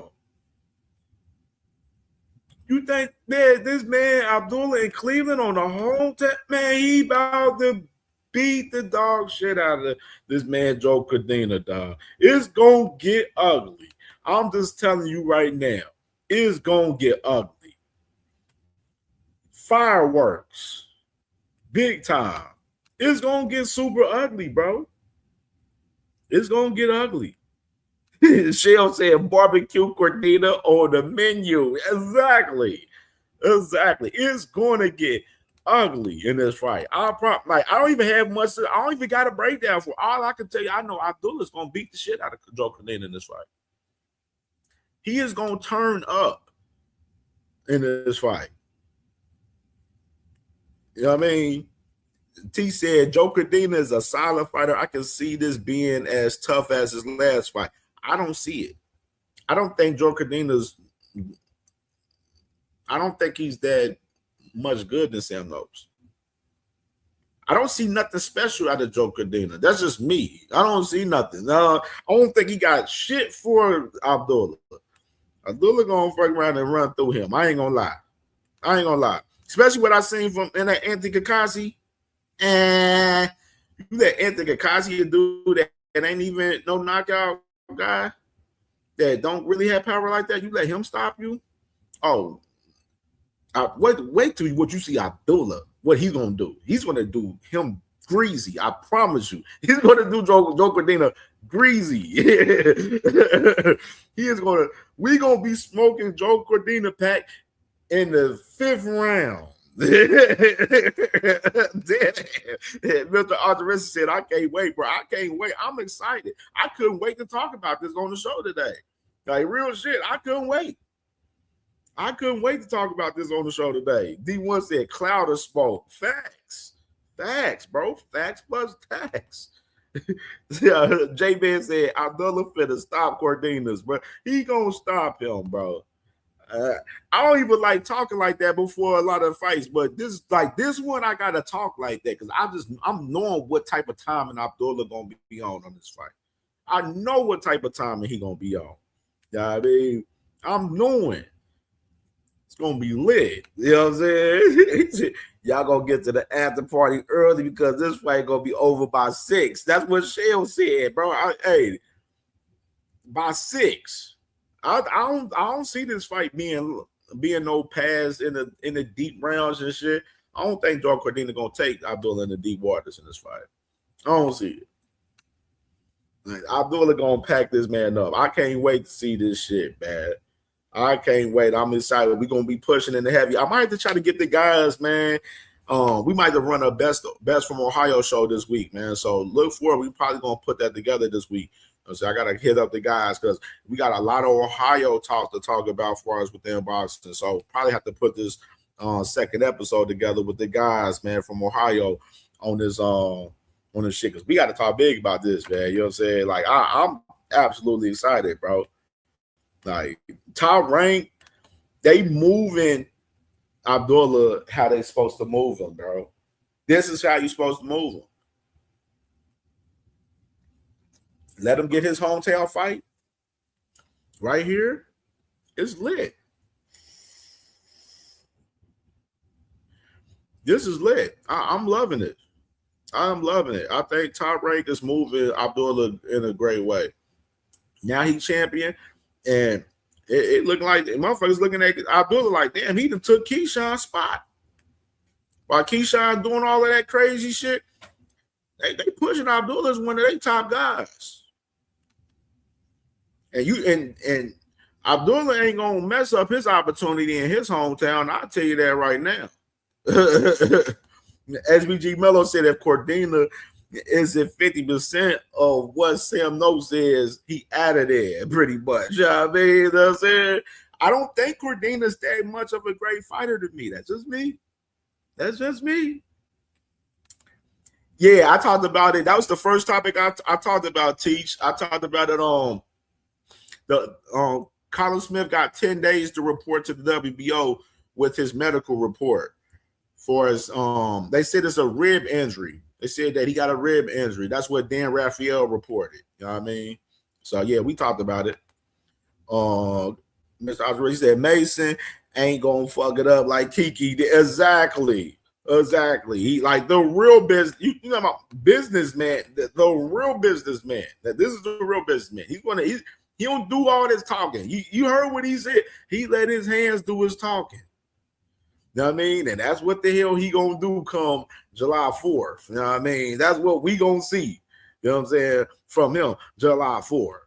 That's what we gonna see. You know, Abdullah means business. My boy T Hill right there. And my brother Zach B in the building. He said, yeah, because every fight is some fake big fight, some weak microwave fight. Abdullah needs these fights to build his IQ in his bag. Facts. And this is definitely one of those. Definitely a key builder right here to start off right here. You know what I'm saying? And T Hill said Kiki on that Snacktive squad program. T said these injury cases before fighters getting out of hand. Yes, it is, bro. It really is. I feel so sorry for David Morrell, bro, because David Morrell spent all that money for camp and everything, and you like 12 days away from the fight, and then boom, fight is over, canceled. You ain't even fighting at all. Like you're not even getting a replacement opponent. You're not even fighting at all now. You know what I mean? That shit's crazy to me, right there. Yeah, Shield said Abdullah appetite for smoke Mason, man. Facts, man. I cannot wait, man. July 4th in Cleveland. Ohio is going to be really deep in this bitch. July 4th, I'm telling you, it's going to be so crazy, bro. I'm excited as fuck. I'm real excited. I'm going to Ohio State spring game in a couple of weeks. Next weekend, I'm going to Ohio State spring game. I'm more excited about going to this fight than going to the spring game there. I really Tio said, I heard Iglesias is a replacement, though, KJ. Yeah, that's fake news. You know, Iglesias is fighting this weekend. Osley Iglesias is fighting this weekend for the IBF title at 168. So I don't know what's up with. I ain't heard no replacement move up with Morrell.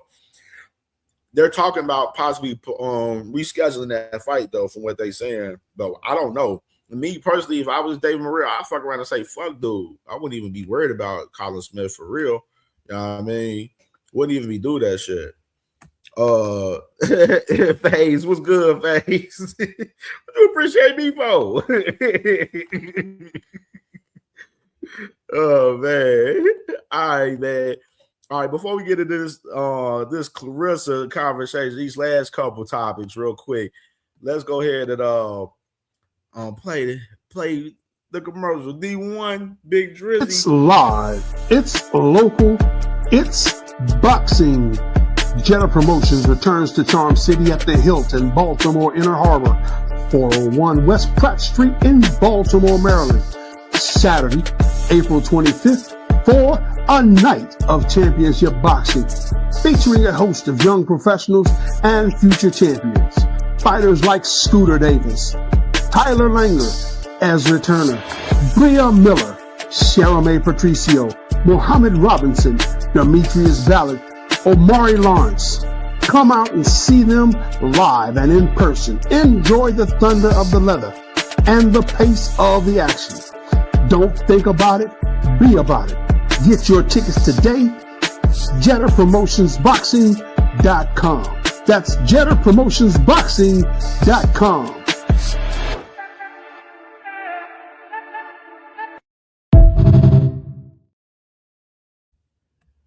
Yes, sir, man. Like I said, Scooter Davis, April 25th, man, coming soon, man. My brother, man, shark season. Make America shark again, man. You know what I'm saying? My brother Scooter Davis, man, for sure. I appreciate you, brother FaZe, man. Appreciate you, bro. You already know the vibes, man. We about to get into this Claressa Shields content a little bit, brother, man. So I talked about it briefly yesterday. With the call out from Claressa with her and Lauren Price. And I was just like, come on, Lauren Price, though? 147-pounder? Come on, Claressa. You know what I'm saying? Come on, man. I'm not jacking this. You at 175, she at 147. What's the point? What are we talking about here, man? You know what I mean? Even further, man, I gotta pull this interview up from Claressa on Ring real quick. Let me find this real quick.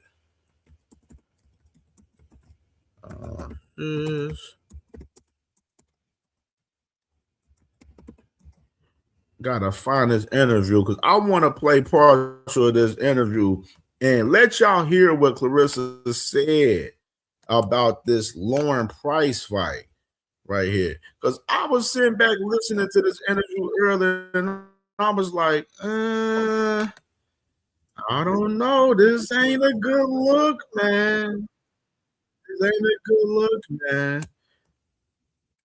All right, so let me go ahead and share the scrizzy, man. Let me go ahead and take that down right there. All right. Take that down. Let's go ahead and share the scrizzy. Because this, I was like, wait till y'all see this interview. And y'all tell me if I'm bugging. Y'all tell me if I'm bugging. You know, for you to come all the way over here to watch your fight, what is it that you see in Lauren Price that you could see as maybe as your next opponent? She's Olympic champion, and she's undefeated. She's hungry, and she feels that she's next best and that she's skilled enough to beat me in a fight. So. If Lauren does win tonight and then you two do get it on, what weight do you think that fight would take place at? And by the way, this picture this. All right, let me lay the foundation for this real quick. Claressa Shields was in 1 star. Was good, my boy. He was popping 1 star. I like 1 star. Let's get the foundation for this. Claressa Shields was in a recent interview, and they asked her about Shadasia Green, and she said, Shadasia Green is fighting my leftovers and Lonnie Daniels, and she wanted to fight me. Why is she fighting Lonnie Daniels? Why couldn't she just fight me next instead of fighting Lonnie Daniels? But to remind y'all, she just fought Franchon literally in February. You know what I mean? Like February, 22nd, I believe? You know what I mean? She just fought February 22nd. Like I said, people's not going to wait on Claressa like that. Why not Shadasia get her a fight in between and fight one of your former foes? You know what I mean? Which is like I said, Shadasia puts on a great performance against Lonnie Daniels and makes it look bad, then you're going to have more fans wanting that fight even more than what they do now. You know what I'm saying? Because there's a lot of people still asking for Claressa to fight Shadasia. So back to what I was saying, Claressa made this whole notion that Shadasia should be fighting Lonnie Daniels instead of fighting her instead of Lonnie Daniels. And now look at this. This video clip, this interview, this is before Claressa. This is before Lauren Price fight this past Saturday. Which Claressa, just think of the magnitude of this woman. This woman flew all the way from the US to the UK to watch Lauren Price fight and run up in the ring and call her out. Now, we done heard Claressa mention Lauren Price's name in a couple of interviews, and I think we all kind of bystepped it like, oh, Like everybody, what's up, man? We want Shadeja. Fuck Lauren Price. Fuck all these other names. We want everybody pushing for Shadeja, right? But think of the magnitude of this woman flying all the way from the U.S. to the U.K. to face off with a 147-pounder when she is a 170-pound fighter. Just think of that, man. You know? Just think of that. Like, you didn't have to fly up there. You could have waited a couple of weeks. You could have took your ass and been up in New York and been facing off with Shadeja Green. And that's what everybody's wondering about this shit right here. But I want y'all to hear what she says right here in this interview right here. She's campaigning at 147. You've been up at heavyweight and you've even come down. What weight do you think you'd fight Lauren at? I'll let all these girls know that 160 is the lowest option. Really 165, honestly. But, for some who are smaller. So she says 160 is the smallest weight that she'd go. She said preferably 165. Keep that noted in mind that she's just said that. Or who complain about me being too big and too strong. I said that I would try and, eat a few less burgers to get down to 160. So a few less burgers to get down to 160. Would you come back to the UK to fight Lauren, or would you like her to come over to... You've seen the crowd you brought to Detroit. We saw it the other week when you fought... Yeah, want me to come to the UK, pay me that money. I've already... Lauren tonight is fighting in front of 7,000 people. I fought in front of 18,000 my last fight. I've had sold out events my last 3 fights. So to be fighting in 16,000, 18,000, we know that I'm a big draw, that my fans are coming out to see me. And as far as me and Lauren Price, I am the bigger star. I'm the more accomplished fighter. I'm pound for pound number 1. And, she wants to be mentioned in those names. But it's always me coming to get these girls and every these girls coming to get me. So I don't think Lauren is big enough for me to come over here and fight against her in the UK. She has to come to America, if she wants. That is a fact. If she was to fight Lauren Price would have to bring her ass to the US to fight Claressa. That's just the fact of the matter right there. So we got that objective. She really wants to smoke. But I'm not gonna say that the fight is off or that it can't be made. If she's like, oh, I'm too scared to come to America, I want to fight here, I'll be like, okay, it's okay. She spoke to me in the week and I asked her, if you fought Claressa, what do you believe you have over Claressa to get the victory? And she said it's his speed. She reckons she's quicker than you and that's where she's got the advantage over you. What do you make of that? Lauren is not faster than me. I saw the film. You're 5'5". You look fast. Your arms are short. You're not faster than me. I'm looking into the camera when I say that, so when she says, I seen my sis too, sis, right there. That's what you says. That Claressa got nothing to prove at this point. She tried to get her bag. Understandable far as that. The accolades and stuff, all of that. Nobody's asking her to fight Lauren Price, though, sis. Nobody's asking her. Everybody's asking her to fight Shadeja. We all believe that Claressa will beat Shadeja Green. We all believe that, including myself, all of us. We believe Claressa will beat Shadeja Green. But that's around her weight class, and she like the only one left. Pretty much. You know what I mean? That's all we ask. Like, fight somebody around your weight class. Nobody don't want to see you try to shred your ass down to 160 and fight none of these women for real. If you're going to do it, show us. Show us.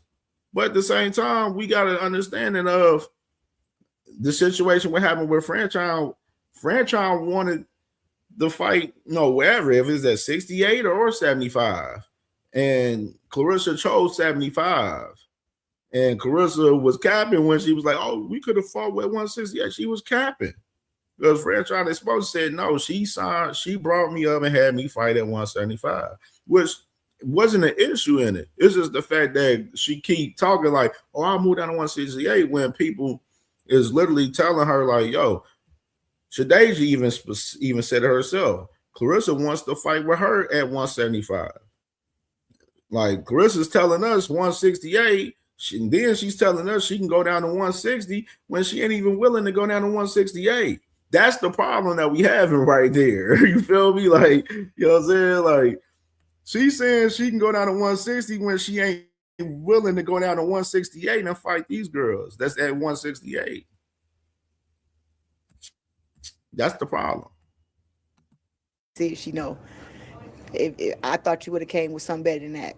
And also, no, your speed is not faster than mine. Your footwork is not better than mine. You don't. The Knockout Boxing was good, my brother. Make sure y'all subscribe to my brother Knockout. He said, nah, 2 cents. Johnson Bouncing. That's like saying Mahomes ain't got to win no more Super Bowls. You can't be pound for pound #1 undisputed, etc., and not have the expectations placed on you. That's just the fact of the matter right there. You know what I mean? Like, that's the fact of the matter. D Free, salute to my brother D Free in the building too, man. Subscribe to D Free as well, man. Punch harder than me. And as far as in defense, we know you got to work on that. So I want to talk a bit about your last fight, obviously with Frank John. It was a brilliant fight, good win. It was a bit of a fiery. Now I want to play this real quick.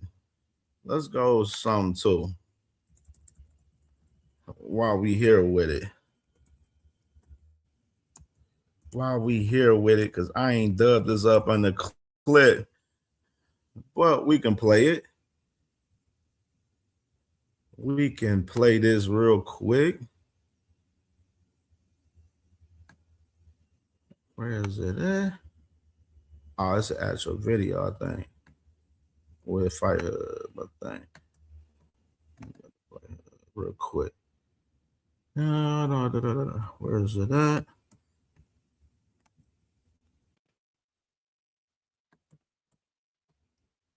Video. Let's see if this is a video on here. I think it might be a short, probably.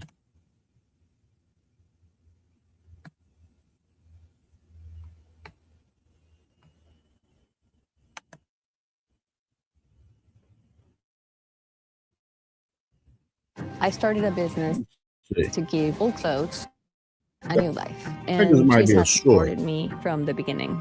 Is that right?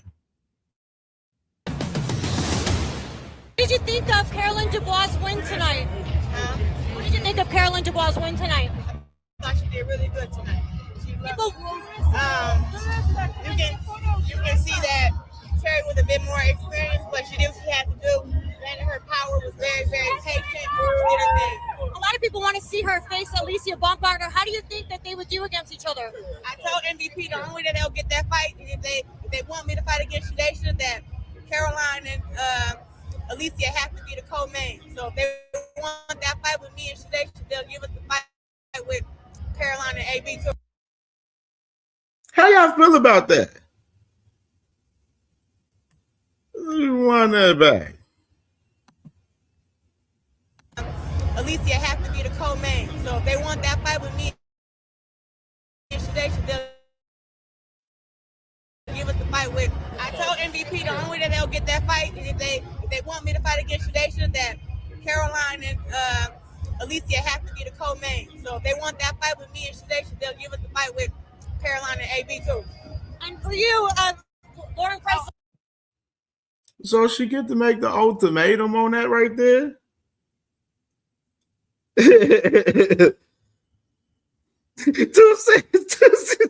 just chatting.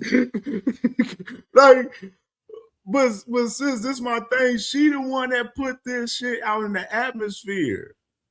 Now, I'm always a guy that always says that a lot of these fighters, they don't think about what they say before they say it on camera. But she obviously, this is definitely a case of that. She did not think about what she said before she said it right there.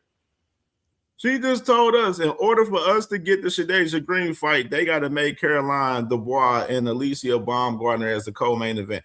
How you don't know MVP want to make that fight a main event instead of had him as a co-main?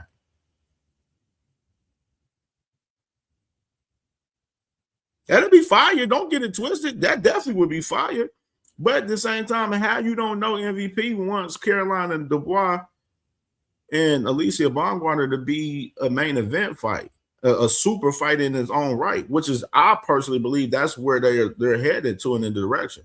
I feel like they marinating that fight right now.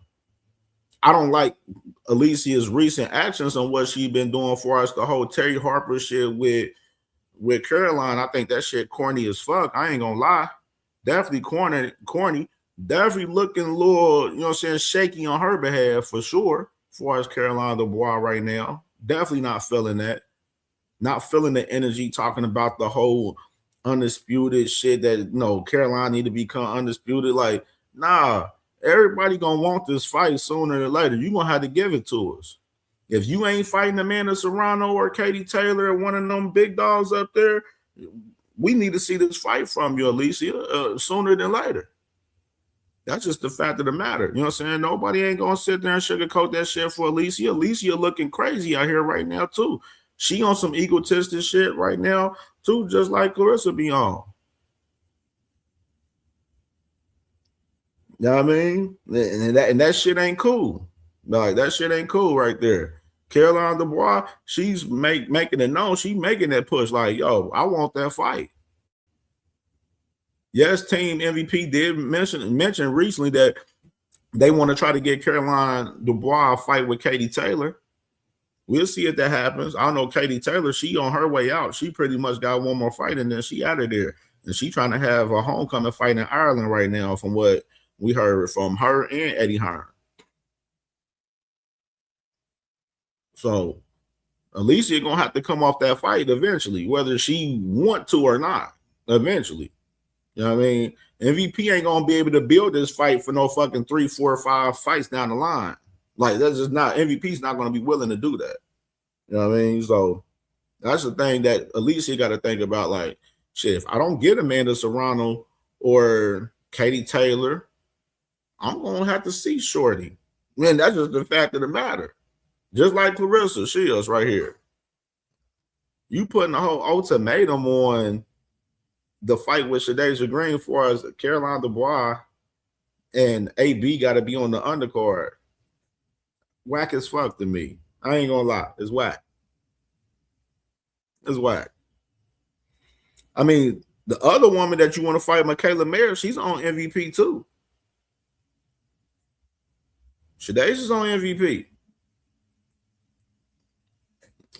People want to see the Shadasia fight more than anything from Claressa right now. Everybody, like I said before, we believe Claressa beat Shadasia, but that's the fight we want to see. Nobody's asking for Lauren Price. Nobody's asking for Michaela Mayer. Everybody's asking for Shadasia Green, and for some reason, she putting roadblocks in between this fight right now. I don't know what it is, but it's definitely nasty working 4K that we seeing it for Claressa like that. And she beat Shadasia Green. But why is she moving around this fight a little bit, just like Alicia? Now we asking Alicia, why are you moving around this Caroline Dubois fight? Like, what's up with y'all?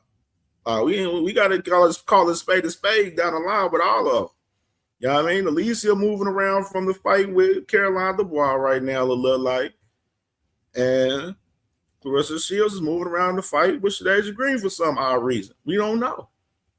We don't know. It's nasty work to see him 4K. I'll say that for sure. It's definitely nasty work. Definitely nasty work. Gotta say that. But putting an ultimatum on the fight, girl, come to the table and say with that going MVP and get it cracking. You know what I'm saying? She gonna get the bag. Yeah, like that's what I'm saying. All of the women that she wants to fight are small as fuck. Like Mayer, Lauren Price, man, we know Claressa she fight Lauren Price, she gonna do Lauren Price super bad. Like, there's no reason to even see that fight. You know what I mean? Like, we only want to see Claressa and Shadasia, and a lot of people, and they all right. We want to see Alicia Baumgartner and Caroline Dubois right now. But like, and I'm glad you mentioned it.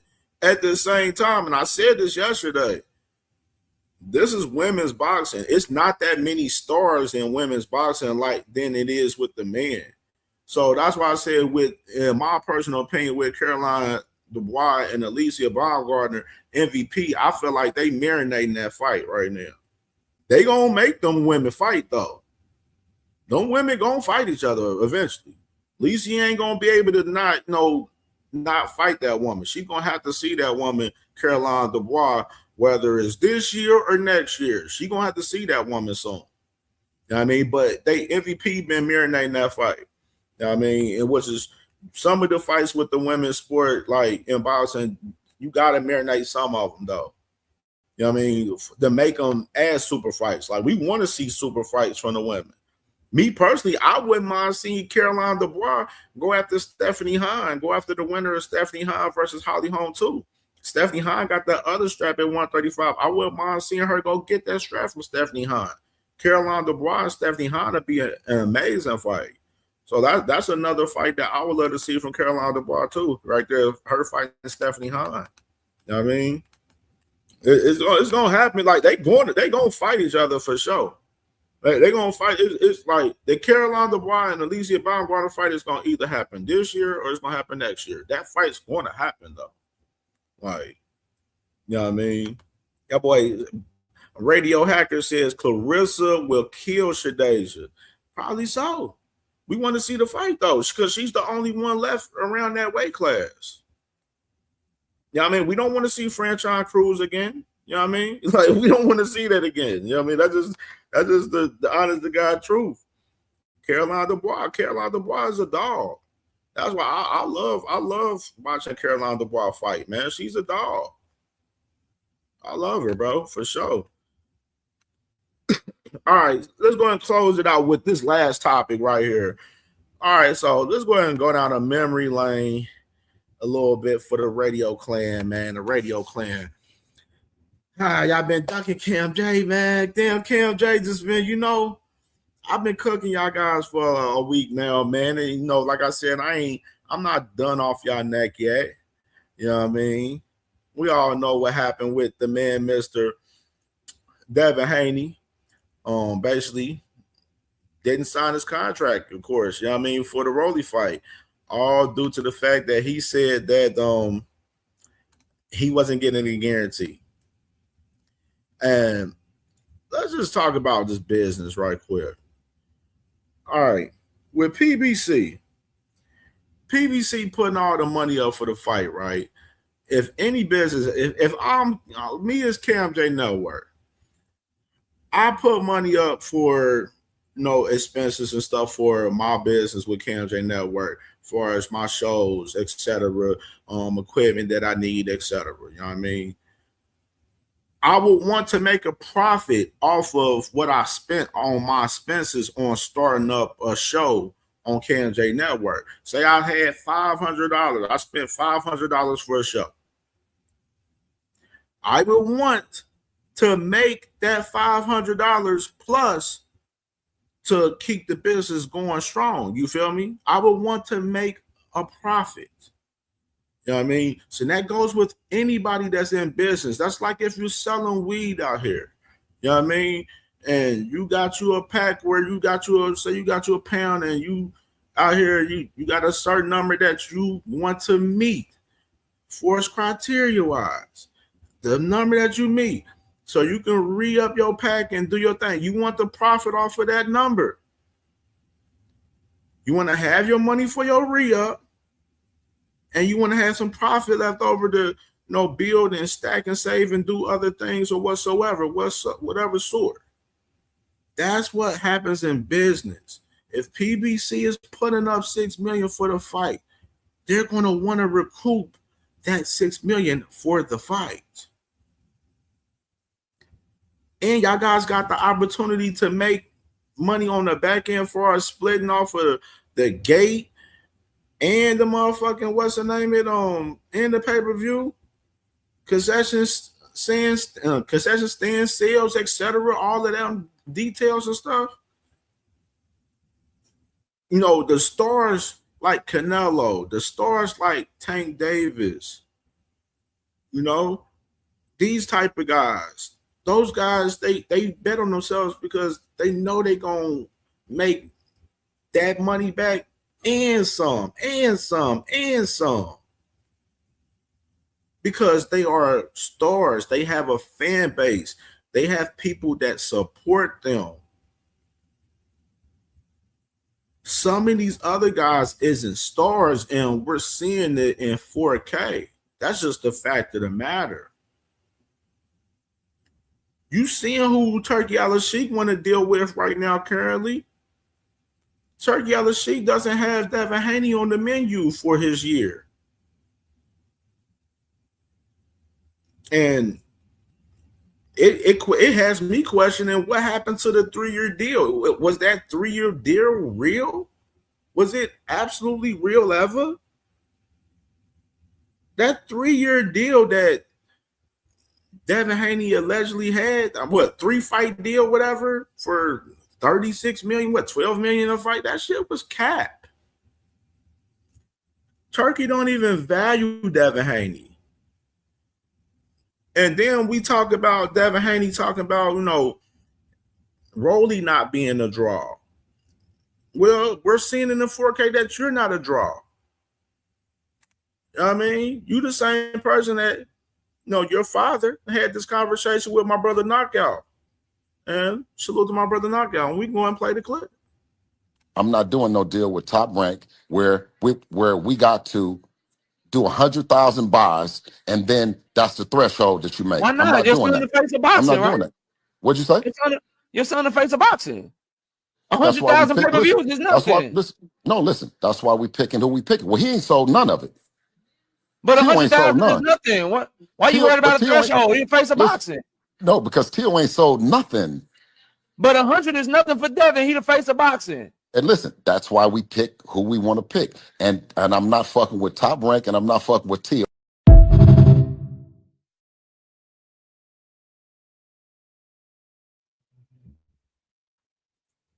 I mean, they didn't believe in themselves as far as with Teofimo Lopez. As far as them making $100,000 threshold. Where is the fan base from Devin Haney if he can't do 100K? Where's the real fan base for Devin Haney?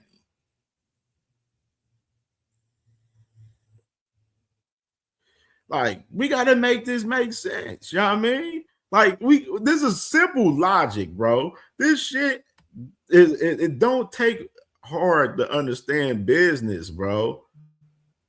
That's why I understand guys like Radio Hacker and Radio Too Rich. They never had a business before of their own, so they don't understand business. And if they don't understand just business in general, then we know damn sure they don't know the business of boxing. I mean, Radio Hacker, we already exposed him. He the same guy that likes to fucking use ChatGPT for his talking points.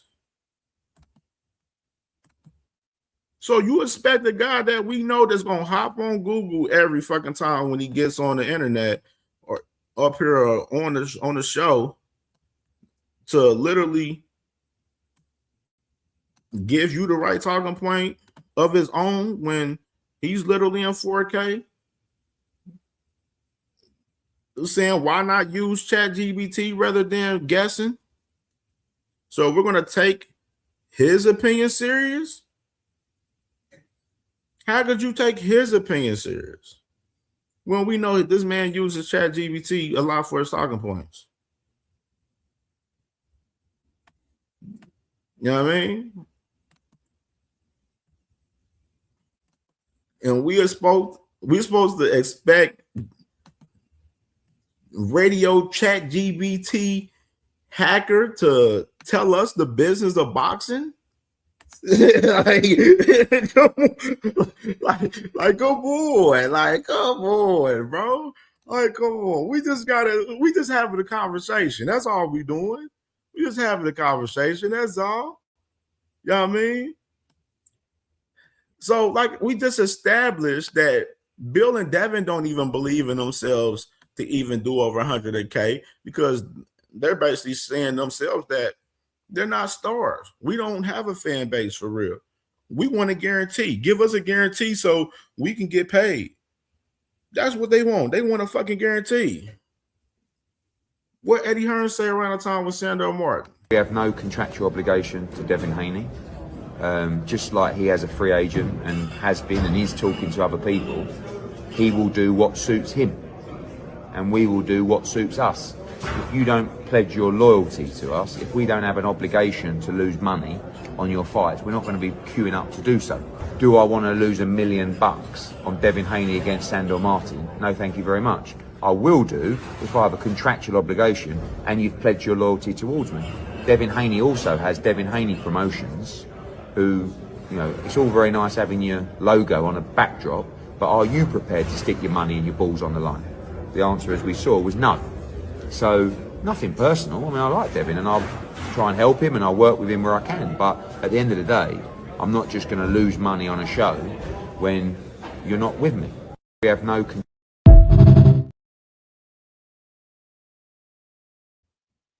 Bingo.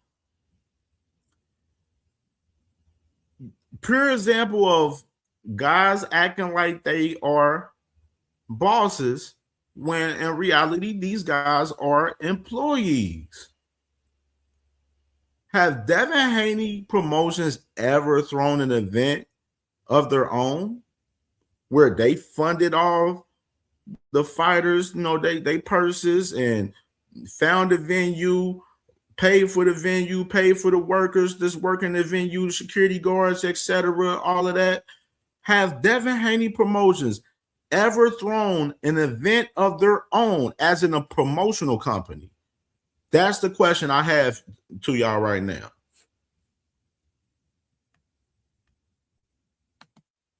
And I'll wait.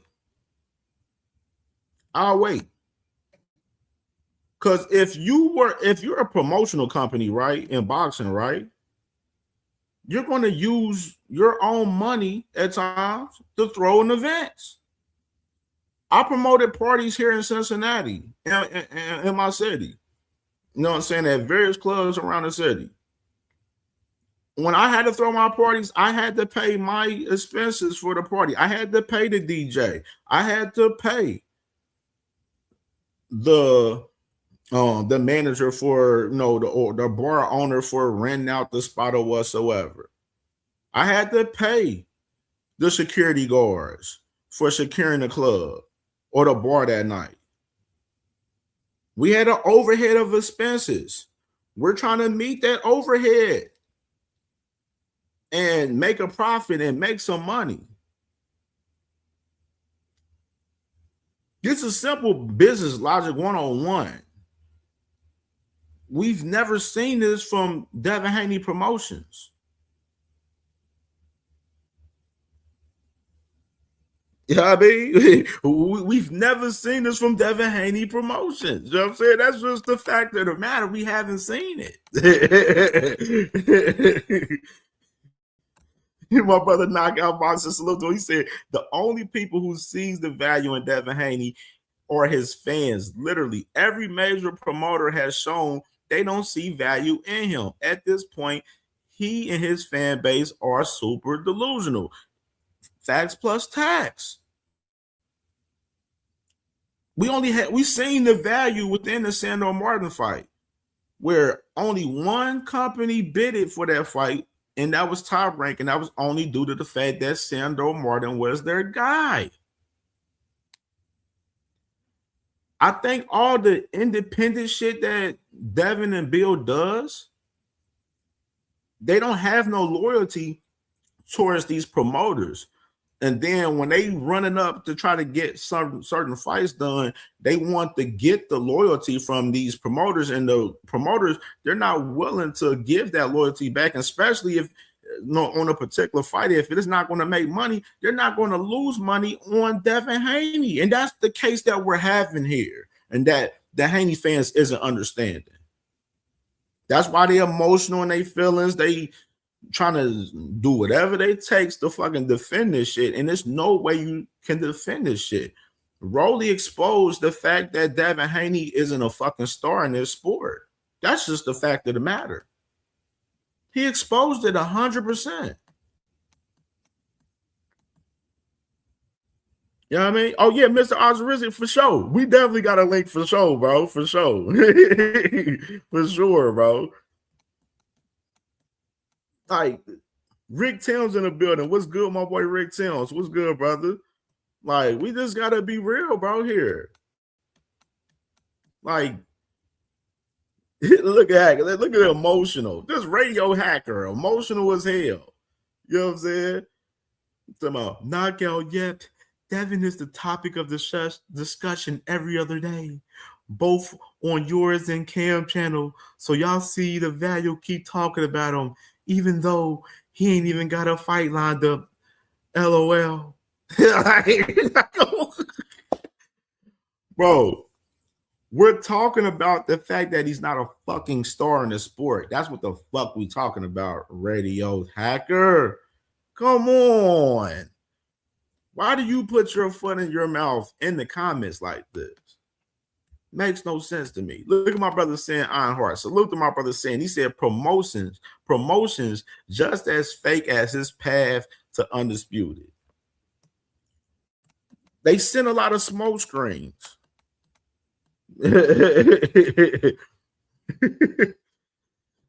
Like, and hacker, and why you talking about the fan base?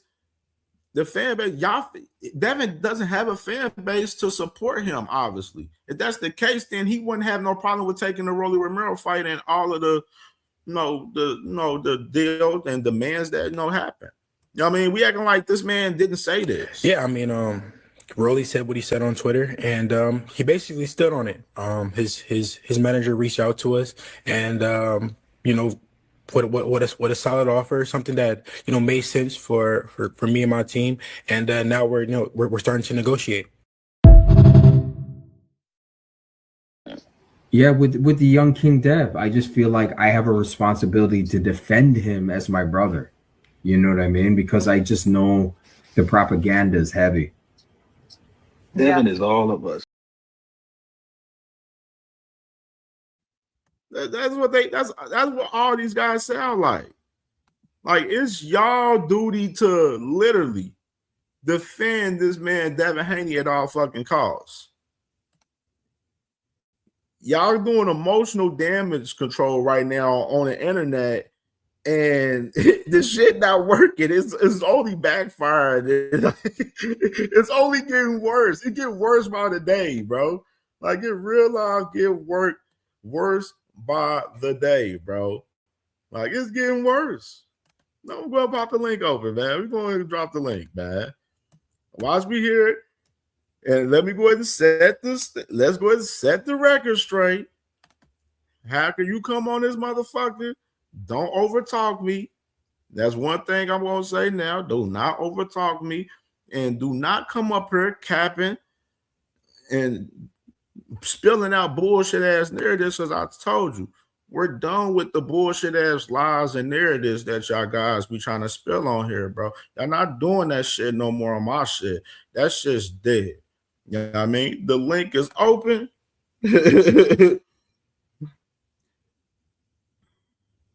Oh, Miss Joel, we got him if he get out of line.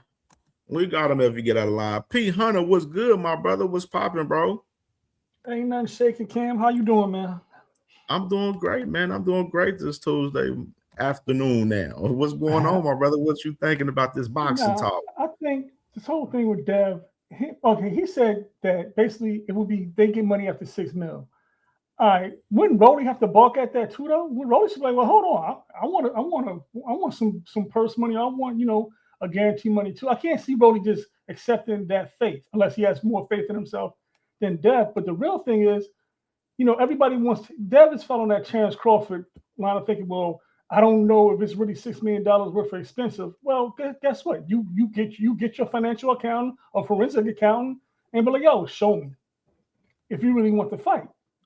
That's so and like I said, like I said in the chat, all you got to do is like $200 pay-per-view at $75 a hit, and they'll clear like what's that, like 15 mil almost, I guess. So that's 15 mil minus 6. Now you at 9, so everybody gets 4.5.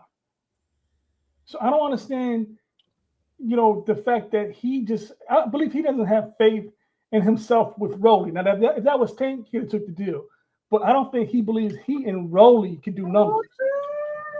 But, if that's the case, don't call yourself the face of boxing. don't want to open your mouth as much as you do, and just basically stay humble and just wait for Turkey to give you another payday. That's a fact. And the fucked up part, Turkey don't even value Devin Haney right now. He making plans for Ryan Garcia. He not even making plans for Devin right now. Like, you know what I'm saying? That's the crazy part. Like, they talk about all this Turkey Al-Sheikh and shit. Turkey Al-Sheikh, he about to start making these guys pay what they weigh in this game. And he already started that shit with Zuffa Boxing already, and it's transferring over to a lot of these other fighters. He's going to pay what he wants to see. He's going to pay who he wants to fight in particular. And right now, Devin ain't in the fucking plans. Devin, right now, he's in no man's land. Like, what's the next fight? Everybody's literally off the fucking table down there pretty much now that he's not fighting Rolly. Shit, Ryan's available now. You know what I mean? But are they going to go to the table and sit with Golden Boy and Turkey Al-Sheikh and make the fight happen? Or are they going to lower their ego to make the fight happen, as which they should? Because that's the problem that they having. They trying to be egotistic. They want to pick and choose who they want to be the A side over, and that shit don't work. You can't sit there and be conceding for Kambosos and motherfucking Lomachenko and these other guys, and you can't concede to Ryan Garcia and Turkey Al-Sheikh in this situation for this rematch fight. Because right now it's looking like if Devin don't fight Rolly nor Ryan Garcia, he in the same realm as that going Virgil Ortiz as far as Duck of the Year right now. And that's what it's looking like right now. And right now, all of the emotional damage control these dudes doing out here on the internet for Devin, shit not going to work. The emotional shit, all it's going to do is have y'all motherfuckers looking goofy out here, crying, looking like some suckers, defending a dude that y'all can't defend at all that's getting cooked out here because he put himself in a bad position with all of the smoke screens and all of the bullshit that he put out in the atmosphere. That's just the fact of the matter. You know what I mean? Crush the Legend. What's good, my brother? What up, bro? What's going on with you cooking, man? Listen, it is what it is. This is nothing but KO said this is hacker first shit. He would be hitting all the links and be in all the chats off that. It's just it's duck soup, served up with some duck sauce juice, and then you get some duck pie with whipped cream on it. All this A side, B side, these guys are too diva-ish. They need to humble themselves. That's the word we should be looking for. They need to humble themselves. These guys is they on cloud 27 and ain't doing a damn going thing. But then this is when you show who's really who. So if this guy's truly the face of boxing and the guy to get you your biggest purse and all that, then why we having these problems? There's no more you can come out of your mouth and fib about. I mean, these people was lawyers, they get fired, bro. There's no stand. The only thing you can do is be honest with him and let him know as a fan what he's doing. But they're not doing that. They protecting this dude. But they hard on everybody else, criticizing their favorite fighters. But the difference between everybody else, no matter what sort of clan you make them a part of, they criticize their own fighter. I don't hear these people criticizing their fighter at all. It's Silence of the Lambs, Pet Cemetery, with nothing creepy going on at night. Very silent. But this bull got to do something because it ain't looking good for him. So, he's supposed to be all these nicknames. Let me see him moonwalk on water. Let me see him go ride up on the big bike and really get it down for the crown with somebody that's worthy of getting it down with. Instead of taking easy picks, they picking cherries, apples, strawberries. They picking all type of stuff, kiwi. But they ain't picking nothing that's going to have a sour taste. And this is the position that we in. It's looking bad for this guy. You got to do something. Yo, KMJ, what's up, man? Radio Hacker. What's going on this afternoon, sir? Yeah, I want to say something, right? So it's apparent that unless you accept the PBC's offer, that's the only way you're betting on yourself. Oh, he's not accepting the PBC offer. That means he just ducking him or he's not betting on himself. You know, it's crazy to me that they have to literally accept their offer, no matter how bad the offer is. Because that offer isn't great, you know. No matter how bad the offer is, they have to accept it, or they don't believe in themselves. Let me ask you that. Why is it a bad offer? Yes. So like it's basically what Devin said, right? They're trying to give him more of the backhand percentage. But guess what? PBC doesn't allow you to see their books, just like they did to Terrence Crawford. Crawford complained about Crawford. I have the interview. You don't know. Hold on, I have the interview from Crawford. I can post the interview from Crawford. Crawford said the same exact thing Devin said. What Terrence Crawford said the same exact thing. That's why that fight fell through the first time. Can you finally admit that your guy is not a fucking star? How about that? Hold on. No, I'm not. No, I'm not admitting that. That's not true. Guess what? What he's saying is correct. Why do I have to trust? I'm a third party. I'm coming in as a foreign business. I'm not with the PBC like a Tank Davis or Rolly Romero. No, I'm a third party. Why are you asking me to accept a big percentage split on numbers that you're not going to give me? That literally means I have to take a leap of faith with you. That they wouldn't give those numbers because right now Terrence Crawford exposed that. It's their duty to show you the numbers. The Muhammad Ali Act was there when Terrence Crawford fought Errol Spence, and Terrence Crawford said the same exact thing that Devin Haney is saying. Same exact thing. It's not coincidence. So because the Muhammad Ali Act was there, there would have been no issue with Oscar De La Hoya too. So like, what are we talking about? Hey, salute to everybody, bro. What's up, Cam? Salute to all y'all, bro. So one thing I want to say, hold on, Cam. I'm gonna let y'all keep going, bro. Tell the whole story, because what also happened is Errol Spence cooked Terrence Crawford on Twitter and directly refuted everything he said in that interview. Make sure you say that too, bro. What did he refute? What did he refute? What did he refute? What exactly did he refute? Everything he talked about. He talked. Okay, what I'm he not said? going to go back to 2023. Just tell the whole Then why story. did you bring it up if you don't want to bring it up? Why did you bring it up? Crawford made claims, and Errol Spence said, "No, we gave you insight into all accounting reporting. We agreed to this. We agreed to that.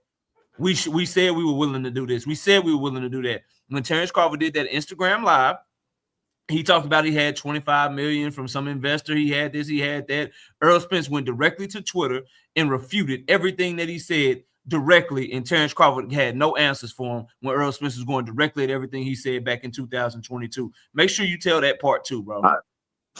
Wait.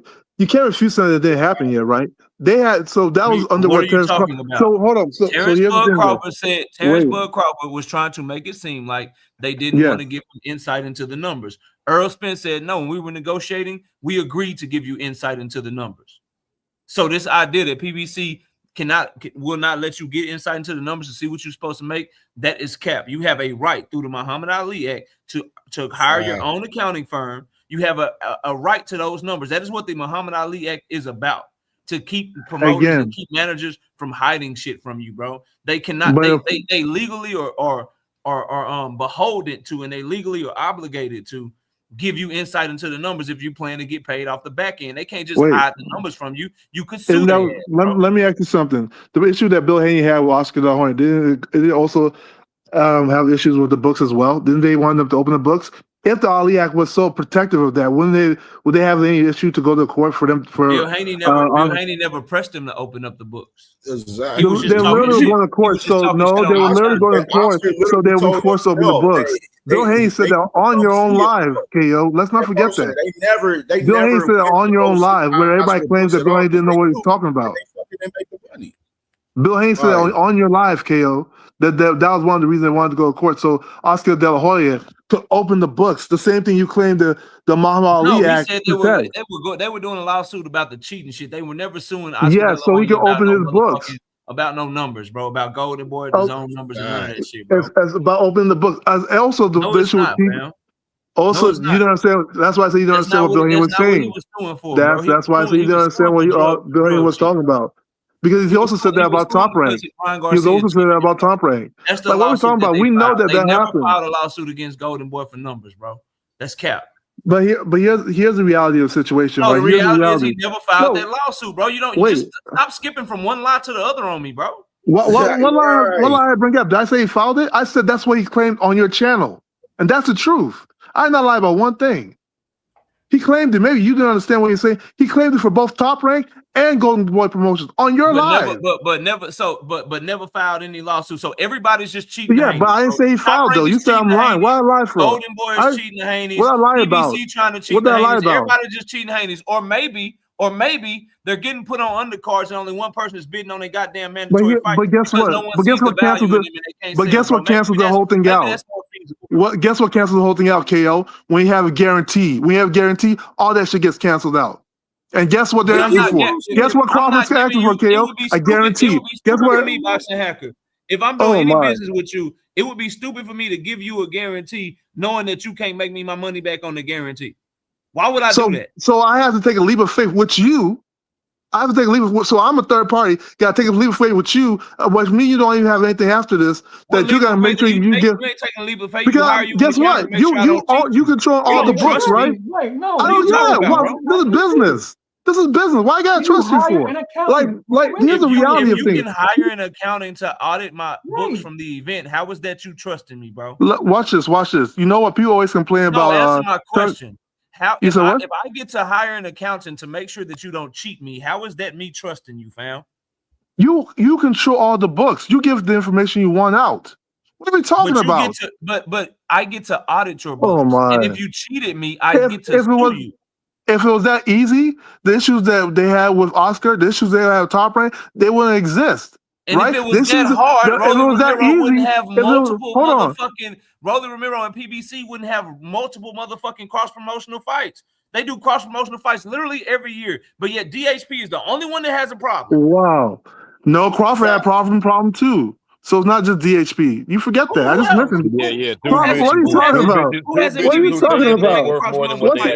They had a fight done with Top Rank. The only reason Top Rank, they had Carlos Adames set the fight motherfucking Janabek, so that's a Top Rank fight. They did multiple matchroom fights. They did Canelo Alvarez and Edgar Berlanga. That was a matchroom PBC fight. They got Golden Boy and PBC going off this year with Zerto Ramirez and motherfucking David Benavidez. Every other promoter seems to be able to do business with PBC just fine, audit the books. Sure, but when it comes to these mega fights, it's different. Make sure they're happy, except for your guy, bro. So wait, when it comes to bigger fights, it's different. When it comes to these mega fights, it's different.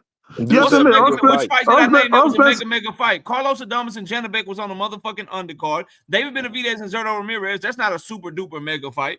The fight that's what I'm saying. When Earl Spence, when the biggest fight, when it was the biggest fight. They just did David Morrell and Callum Smith with matchroom with PBC. But guess what? Guess who doesn't have this problem? Turkey. Let him get his money, fam. Let him get his money, dog. All right. So salute to my brother. No more sleepwalking with the $5 super chat. He said, KJ Network, Dean Cook Radio already. That Crawford interview was before Earl fight, not complaining after the actual fight that he got paid for. Of course, it's negotiations. Why would negotiations happen after? Oh, my bad. Go ahead. The emotional damage control. Hold on, brother. You know what I'm saying? And shout out to my brother Trey Skills with a $2 super chat. He said, Cam, has anyone ever complained about PBC money? No. No. Floyd Mayweather. That's one factor. Floyd Mayweather complained. And salute to my sister, 2 cents boxing. Make sure y'all subscribe to my sister with a $2 super chat. She said, nigga, they don't want to take a risk, but want PBC too. You know what I mean? Go ahead, John. But guess what? Guess who doesn't have this problem? Turkey Al Sheik, the one that people claim this imaginary, he's out overpaying boxers. You know why? Because he gives them straight up guarantees. They ain't no. That's what I'm saying. There is no A side, B side, just straight up guarantees right down the middle. You get this, you get that. That's great. That's great. In his plans, the hacker. Well, they might. You don't know until the end of the year. Like there's still fights being made. You know, you gotta see what happens between these fights and that fights. But as far as right now, as far as the past, Devin Haney has never complained about Turkey giving money. Crawford either. Because guess what? He gives them straight up guarantees. But that has nothing to do with you're talking about two. You're talking about two people. And guess what? Just because nobody has to agree with the PBC. Guarantee is over with. The reports come out that they're losing money. Unfortunately for Devin Haney and his fan base, bro, every promoter is not just using a government fund and willing to lose money because they have the goal of taking over a sport and starting motherfucking Zuffa, bro. Everybody not just gonna pay you $6 million when they know you can't generate that shit, or $10 million or $11 million, whatever the fuck it is. Nobody's gonna guarantee that shit shit and guarantee themselves to lose money if they have any kind of business acumen, bro. And to ask them to do that or act like they the ones wrong for not being willing to do that, it's just utter bullshit, fam. So wait, take your ass back over there to Turkey. So then and see what he can do let me for ask you a question, Kale. Let me ask you. That's all. So That's all you got to do. if Turkey pays to fight Devin on a card again, what you gonna say then? Well, let me ask you a question. If Devin fights on a ring card again, he got to say the same thing. He's losing money. Some unknown source report is telling me they're losing money. I hope Turkey Al-Sheikh pays Devin Haney $25 million so he can keep losing money and get the fuck out the sport. You know how get I out feel of the sport. So and then what happens? I don't know what you want so me you to get say. PBC to show you one fight a year, right? No, What so the PBC sport of boxing can be profitable and have a sustainable life because it's not sustainable when motherfuckers losing millions of dollars on every motherfucking event, which is why Turkey started paying fighters less, which is why Turkey started bundling pay-per-views, which is why Turkey started Zuffa and trying to get Dana White to control the sport so he can start making some motherfucking money, bro. Okay. That's why he has changed the way that he's doing shit. He ain't giving away them Tyson Fury versus motherfucking what's the MMA dude name? The heavyweight. He ain't giving away them paydays and shit like that no more. I don't know. Usyk's about to fight kickboxer. He ain't just giving away crazy. Usyk's about to fight a kickboxer for a lot of Which money. is So I why can't say you that. up here right now getting You cooked saying by that? no, You nigga, saying stop. that? Wait. So Usyk's about to fight kickboxer, right? What's the difference? But let's put this in perspective because I always hear this argument about Why fighters hasn't aren't Turkey put up fighting. any money for Jerome Boutinnis or Virgil Ortiz or Devin Haney and Rolly? Why Guess don't what? you keep pushing for Turkey? Yeah, I can tell you to why try he to didn't put make up a Devin boost. versus Rolly? Hold on, I can tell you why he didn't put up boost because he said himself, Boost wasn't looking for them big fights. He said he don't even like dealing with That's Boost what's half the up. time. Boots is about to fight a unification fight against Xander Hey, Zayas right now. salute to that brother. Salute to that brother. And But I'm just telling you what Turkey. I'm just telling you Turkey's standpoint. I'm telling you Turkey's standpoint from what he said. You asked me one question. I'm just telling you what Turkey said about Boots. I'm just saying what Turkey said. Salute to him. Salute to him. Turkey's a fucking liar. But yeah, salute to him. But let's put this in perspective. This whole argument about Boots like gotta fight. Who Devin fighting? Salute to Boots. He's fighting Boots somebody gotta great. fight. Who Devin fighting? Yeah.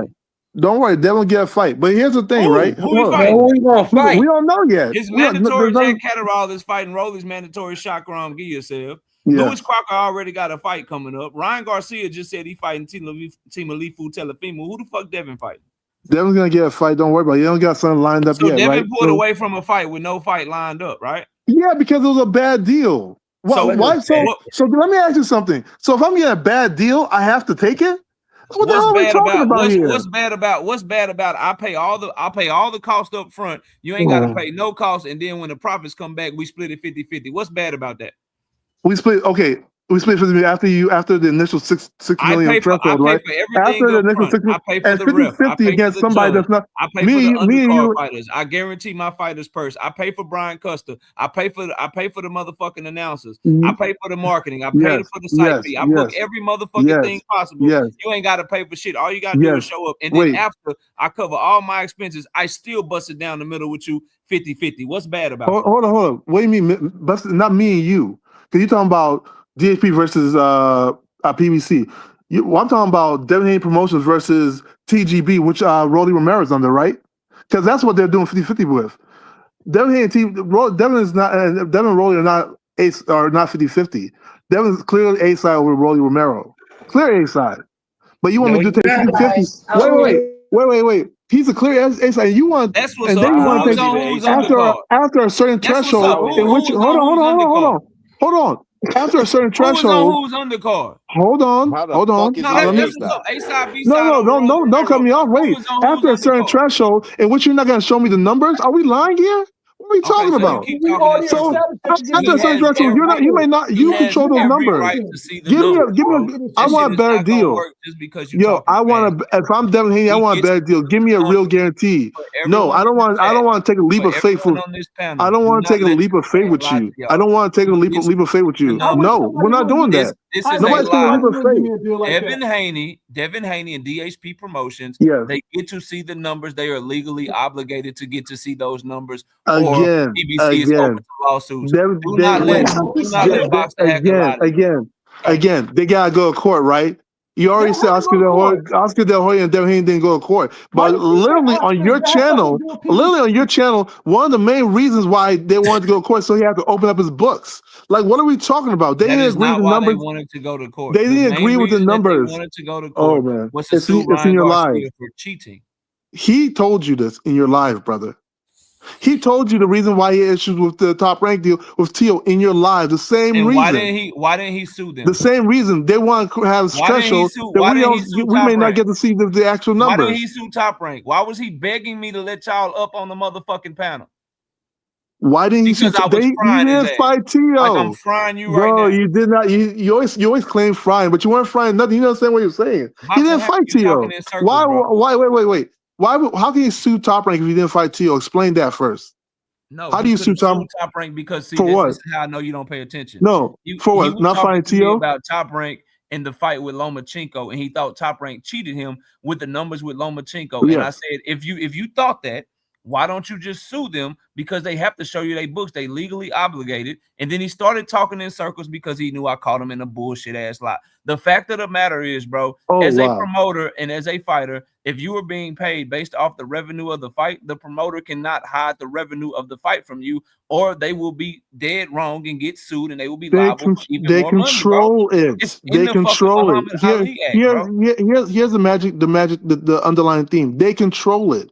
So basically, they control all of that. They control all of that. They can show you numbers, and it may not be the right numbers. Do you know that? And the problem that you are having is this, bro, is that Devin Haney and his fans, you're cool with them controlling it when it comes to paying for everything, but you're not cool with them controlling it when it comes to you getting your money. The fact is, bro, they want all of the rewards, but none of the risk, and it just don't work. What risk are you talking about? What risk are you talking about? So the risk of the man down promotions. Man down promotions. How many fights let me answer the motherfucking question, please. So you asked me what the risk is. The risk is putting up money for an event that doesn't make your money back, and you end up losing money. So the risk is we got to pay for the undercard. You want us to pay you a guarantee. We got to guarantee Rolly's money. We got to pay for the site fee. We got to pay for all the costs associated with the event. And so we're risking that money, because if y'all don't sell enough pay-per-views or the live gate isn't good enough, then we end up losing money on the event. So you want us to basically essentially pay you as a fighter and a promoter while you take no risk. No one's doing that shit for a fucking undercard fighter, bro. First off, wait. So let's stop the imagination for a second. Let's stop the imagination. Regardless, hold on. Let's not use imagination here. Let's not use imagination. Regardless of where you, I pay you no matter what happens, right? That's what a guarantee is. So what Devin Haney is asking for is guarantee my purse. So pay that cost up front, guarantee my money no matter what. And after you guarantee me my money, I want you to pay for the whole cost of the event, right? And so guarantee me my money, pay me for the whole cost of the event. And after the event is over, I still want 50-50 on the back end. Who is doing that for a nigga who is the least viewed fighter on this most recent card? Okay, let me answer your question. Let me ask you a question. Let me answer your question. Hold on. $2 super chat from my sister, 2 cents. Boston. She said, so if Devin don't get a guarantee, he got a problem. It was a big fucking problem, because these boys, they ain't got no leg to stand on, man. They looking for a handout. And Hacker, I have bad news for you. The bounty was $20 on you, and salute to my brother. Let me just respond one time, please. Mr. Alzarizic, he paid the $20 bounty on. Let me just respond to KO real quick before I go. Oh, that bounty was low as hell. Get him out of here. Get him the fuck out of here. I'll see him tomorrow. Yo, son. Get the fuck out of here. What's hood with it, y'all? See him. I'm gonna let y'all boys have it, man. I had to come in. My brother, knock out my brother. That nigga be tripping, bro. No, we needed that service, man. You're like an Avenger right now, man. We needed that shit right now. So y'all boy, take it easy. I'm gonna hop back in the chat. Y'all take it. Make sure y'all subscribe to my brother Knockout Boxing 86 TV, man. My brother, man, cooking the boy Hacker that don't know the business of boxing nor no business 101 in life in general. You know what I'm saying? Radio fucking hacker, man. You know what I'm saying? Nasty fucking work, man. Say what's good, my boy. Then let's go with my boy T Hill and then be more bully after that. Man, look, hey, I get in where I fit in, man. I think I've been abusing Devin and everybody, and Hacker was on his bullshit for a minute, but KO kind of got him out of there. So I'm hoping that nobody else comes up with the nonsense. Hopefully, Too Rich ain't lurking around somewhere. Radio Too Rich. He want to sit. He may want to sit this one out because he in the same lane as Radio Hacker. Man, he's despicable, man. He's despicable, man. He may want to sit this one out. But I'm trying to relax on this Monday, man. So what's the current event? What topic? What specific topic are we going? Man, we talking about the Haney fans being emotional about Dev possibly being the Duck of the Year, along with Virgil Ortiz, Abdullah Mason, Joe Cordina, July 4th, man, and Claressa trying to big dog MVP, man, telling MVP shit. The way they get this Shadeja Green fight is if they put Caroline Dubois and Alicia Baumgartner on the undercard. That's a weird ass request, man. I think snack folk be moving funny, yo. No, that's a big ass. Who the fuck she thinks she is? That's what that is. Yeah, for real. Exactly what that is. For real. All she do is fight at home. She can't sell nowhere else. She's not an attraction. She gave herself the self-proclaimed GOAT. Okay, you got some accolades, but how many people have you fought? And how many people have you fought twice? Maybe 3 times? And man, the Ali, because she told you to get a nutritionist, get into a program, and get down where all the smoke at, so you can clear them up, clear out their divisions below you. What did she do? She moved a heavyweight and fight a whole bunch of nobodies. That's nasty work. And then she trying to bring somebody up from 135. What is it, 160? You know what I mean? Why are you trying to bring people up to heavyweight? Why? Are you that good? Then prove you're that good. Get down, tone yourself up, and go in there and bash everybody down. Bash their heads in. Prove that you are the GOAT. Not just named the GOAT. Show them that you are that. Prove them wrong. No, it's the same thing with them B-side boxing fan club niggas. They worship them clowns on the B-side boxing side, and all they do is cap and clout chase. That's all they do. Shakur, Devin, Keyshawn, add him to it now. All of them. All of them, that's all they do. Every last one of them. That's all they do. And that's ridiculous. Devin want PBC to give him half of all proceeds on a fight that as a production company, he's not adding any value to or any money to. Are you kidding me? He not trying to pay half on the advertisement, help pay for the prelim fighters' purse or anything. That's because he a tax shelter.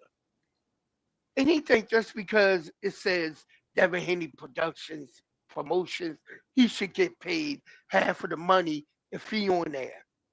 And then you got idiots like Hacker and the rest of the B-side boxing fan club over here thinking that Devin is an A-side in whatever fight he get in. How the fuck he's an A-side? He can't sell out a fucking casino ballroom. Are you kidding me? These motherfuckers are delusional, past delusional. They are literally crazy. Serious.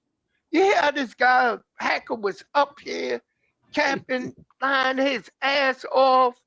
That shit ridiculous. That's nasty work on nasty work. That's triple times nasty work. He lied like he breathes. The shit is ridiculous. I don't even know if this nigga got a real life. He on every goddamn, whenever you can find a fucking panel on a YouTube broadcast, that nigga's there. Or he's lurking in the chat under another assumed name. These niggas got so many assumed names on that B-side fan club, boxing fan club. Them niggas, yo, motherfucker, how many Big Willie got? That nigga, no, I ain't gonna call him Big Willie. You call him Jackass Willie, because that's what he is. I gotta call a spade a spade. Yo, how many fucking burner accounts did this motherfucker got? Seriously. This nigga is what? Hannibal. He Big Dog Willie. He Big Dog Willie something else. Big Dog Willie this and that. What's going on, brothers? On. Yeah. What's that? Whoa. What's up? What name you got today? Whoa, whoa. He threw him in a playing this up. I'm just saying, yo. I'm calling a spade, yo. Just like Devin is he a duck, he's a duck. Is it a duck or is it a motherfucking goose? Nah, Devin is a duck. Duck Rolling. Came out talking shit after Bill Haney shook hands at the motherfucking fiasco fight at the weigh-ins for Shakur. Shook hands with motherfucking Keyshawn. Yeah, we're gonna fight. Hold up your end. Ha ha ha. Next thing you know, they ducking them like that nigga got HIV and shit. They ducking Ryan Garcia like he got HIV, like he got AIDS. They ducking Keyshawn like he got HIV. And then he go make a fight, go in negotiations, get on live. Yeah, the contracts look good. Look like something me and my people we are definitely satisfied with. Only to duck out the fight when they say, hey, so you putting up half, right? You want half of the total proceeds? You gonna put up half for this? And they go, no. You know what I mean? Next thing you know, the money wasn't right. I don't know why fighters aren't just honest and say, I don't want to fight him. That's why people don't give certain fighters grief. Like, Eubank never fought Harold Graham. No one cares because Eubank said, I ain't fighting him. He too difficult. You know what I'm saying? Like, even like no one gives Floyd problems for not fighting Margarito. He said it. I ain't fighting him. So, like, I don't know why fighters just don't say outright, like, hey, I am not fighting him. So y'all ain't got to look forward to that at all. Because I ain't even looking his way. Right here, this case with but he been pump faking. Devin been pump. This one a little different though. I'm like, Devin ain't been doing that. Devin pump faking. Devin Haney is sending smoke screens out here talking like he Debo Dev and everything, but he ain't moving like he Debo. How he get that nickname? I don't even understand how he got that nickname. How the fuck he get the nickname Debo? There's nothing Debo about him. Like, I'm sorry. Like, that's just me. Like, I don't even understand how he got that nickname at all. Like, that is crazy to me. There's nothing. Is it supposed to be like an antithesis to Tank? Like, I don't. What is this? He's not a tough guy. That's Deborah. That's Debbie Haney, little Debbie Haney. No, no Debbie Kate. D-E. Yeah, little Debbie Haney. I mean, I'm shit. I would say this to Devin's face, like, yo, where did this Debo nickname come from? Like, you got to explain this to me. It's crazy.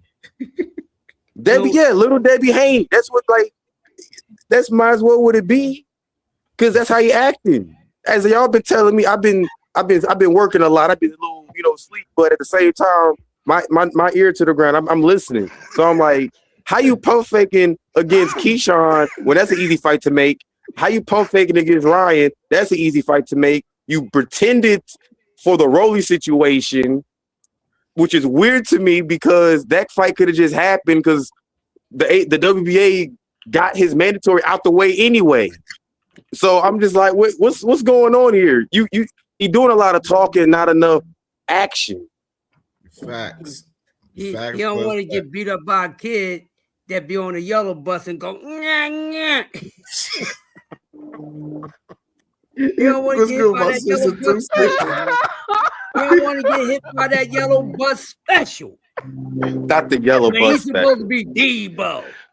You scared of a little yellow bus? Huh? Goddamn yellow bus. This boy ain't Tonka Tough built at all. This nigga's a match Hot Wheels. If he car. Debo, he should be asking for unifications off rip. Hey, yo, that's my belt. What belt? But he ain't got that energy. Nope. 2 sis, what's good, sis?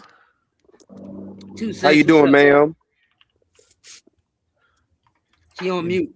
2 She cents. gonna get me, yo. She gonna come at me. I shouldn't have said shit about that. Damn, I fucked that money up, yo. I shouldn't have said shit about the growth. At least he's standing still for the line of fire. At least he ain't trying to duck smoke like Devin. Like Grody. I take it like I give it. Hey, That's bro. how man But is. that's what we speak our opinions, man. We all feel, you know what I'm saying, different. We all got different, you know what I'm saying, opinions with different topics and shit. That's what make the conversation lit, you know what I mean? But we just ain't just gonna be up here like fucking Radio Too Rich and Radio Hacker just up here lying and saying bullshit. You know what I'm saying? Ain't nobody got to lie, Craig. If you lying on this panel, you a problem. Like the business is business. As far as with Devin Haney has never put on an event with his own promotional company, Devin Haney Promotions. That's the fact of the matter. They have. I didn't even know he had a promotional company in business and putting on an event and paying out expenses and trying to make that money back. You know what I mean? And they've never done it since they've been independent. And the problem is they don't have no loyalty to the promoters, so they can't expect the promoters to give them to do them any favors. That's the problem. Like that's one of the biggest problems they having right there. You know what I mean? 2 cents. What's good, sis? What's up? What y'all up to? Oh yeah, now we get shit, man. Talking about these Haney fans being emotional up here, man. They've been emotional throughout the last week and been ducking smoke and shit. I just wanted to come up here real quick and give my 2 cents on the Claressa talk. Yeah, go ahead, sis. Please do. Please. I thought B-Boy right before you came up, B-Boy said you was gonna come up here and get his ass for what he said. I got to. It's not just him though. He just was the straw that broke the camel back. But no, but listen, this is what I'm saying. I know everybody don't like Claressa, but y'all cannot let y'all emotions cloud y'all logic. Everybody is crying for Claressa to fight Shadasia Green. I get it. Y'all want her to fight Shadasia Green. But Cam said it himself. It's not that many fights for her to make at that weight. Shadasia Green, like Cam said, is probably the only one left. So if she's the only one left for now, why would y'all want Claressa to fight her right now? Let Shadasia Green go get some more fights in, get some more wins under her belt. Because once Claressa fights her, she's going to beat her. Well, how much longer does Claressa have, to be honest? And that's okay. What do you mean? She's only 30 years old. But how many fights she has left? A lot. A lot. She only 30. No, I get that. In my mindset, I don't see Claressa the individual to fight fucking forever. Yeah, but she's only 30 though. Like she probably got another 5, 6, 7 more years. Okay, And so we're expecting to wait 2 to 3 years for this Shadasia Green fight. let me finish what I'm saying. You ain't let me finish. So what I'm saying is let Shadasia continue building her profile, because most likely she's not going to beat Claressa Shields. They're levels apart from each other, which is why I don't even understand why everybody crying for this fight in the first place. Let Claressa Shields go find her some fights to make her some money. Then y'all say her deal was fake and all this other stuff. So obviously she need to go make some money. She went to go get in the ring with Lauren Price. Lauren Price, she had 8,000 people there to see her. She has a audience. She has a fan base. Let Claressa go fight her.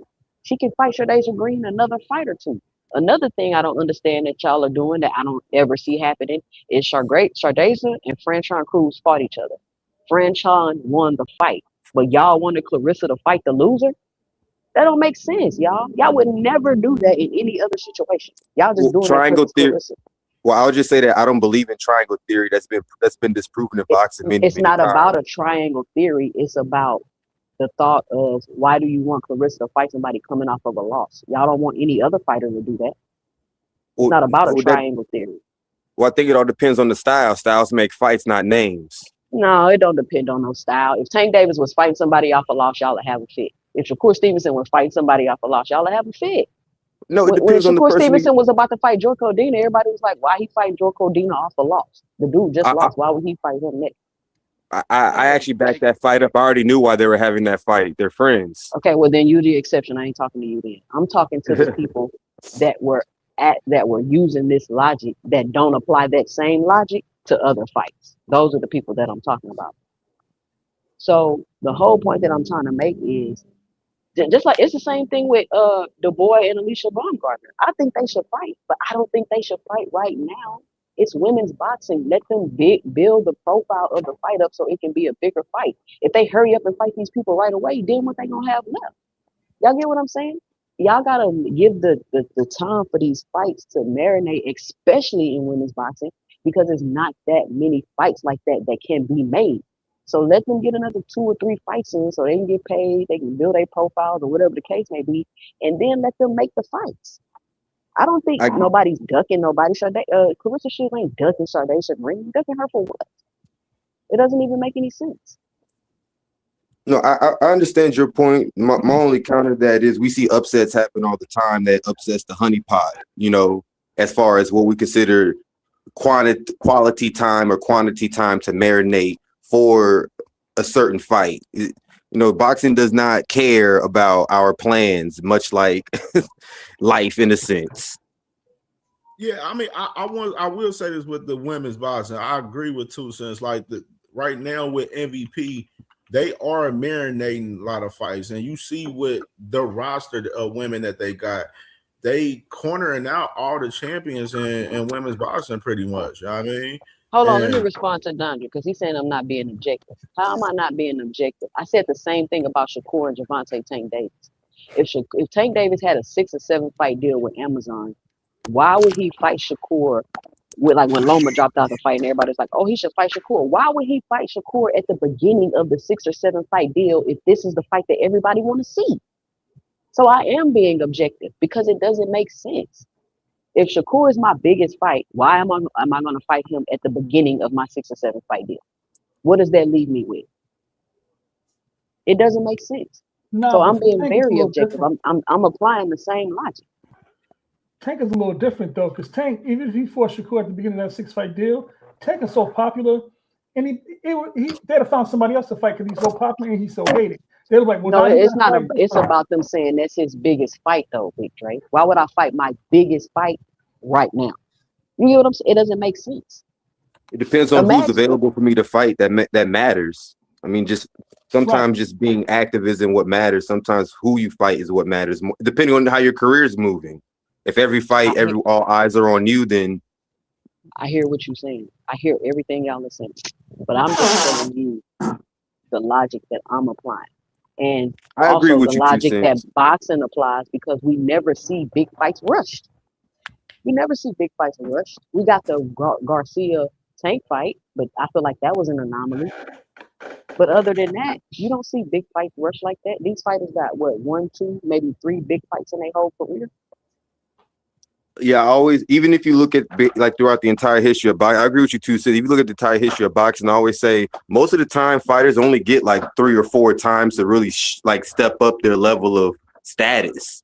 Like it's only like 3 or 4 fights that really matter in your whole career in a sense, because those are like the generational talents, and you know, like with Crawford, the only fights that really mattered was, you know, the Spence fight, the Canelo fight, you know, the Gamboa fight, but that's about it. You know, everything else pretty much just padded his resume. But you can say with every fighter, even, you know, Roy Jones Jr., he got 4 great wins. Everything else just padded his resume up. You know, Tarver. Bud Crawford 2 biggest fights in it's his last fight he ever fought. Yeah, and then he retired. But that wasn't up to him though. That wasn't on him. That was how boxing treated him. No, it was definitely on him. How did boxing treat him? The man is 3 times undisputed. What I mean is that an individual of his caliber was, you got to come over here if you want to do these fights happen, knowing how the I understand the argument that he should have just went over to PBC no matter what the deal was and make the fights happen instead of waiting on Bob Arum to hopefully work together with them. I understand that argument. Like he should have forced. Well, you do know that he's hand. Bob Arum for not making the big fights, so it's Bob Arum's fault he didn't get those big fights.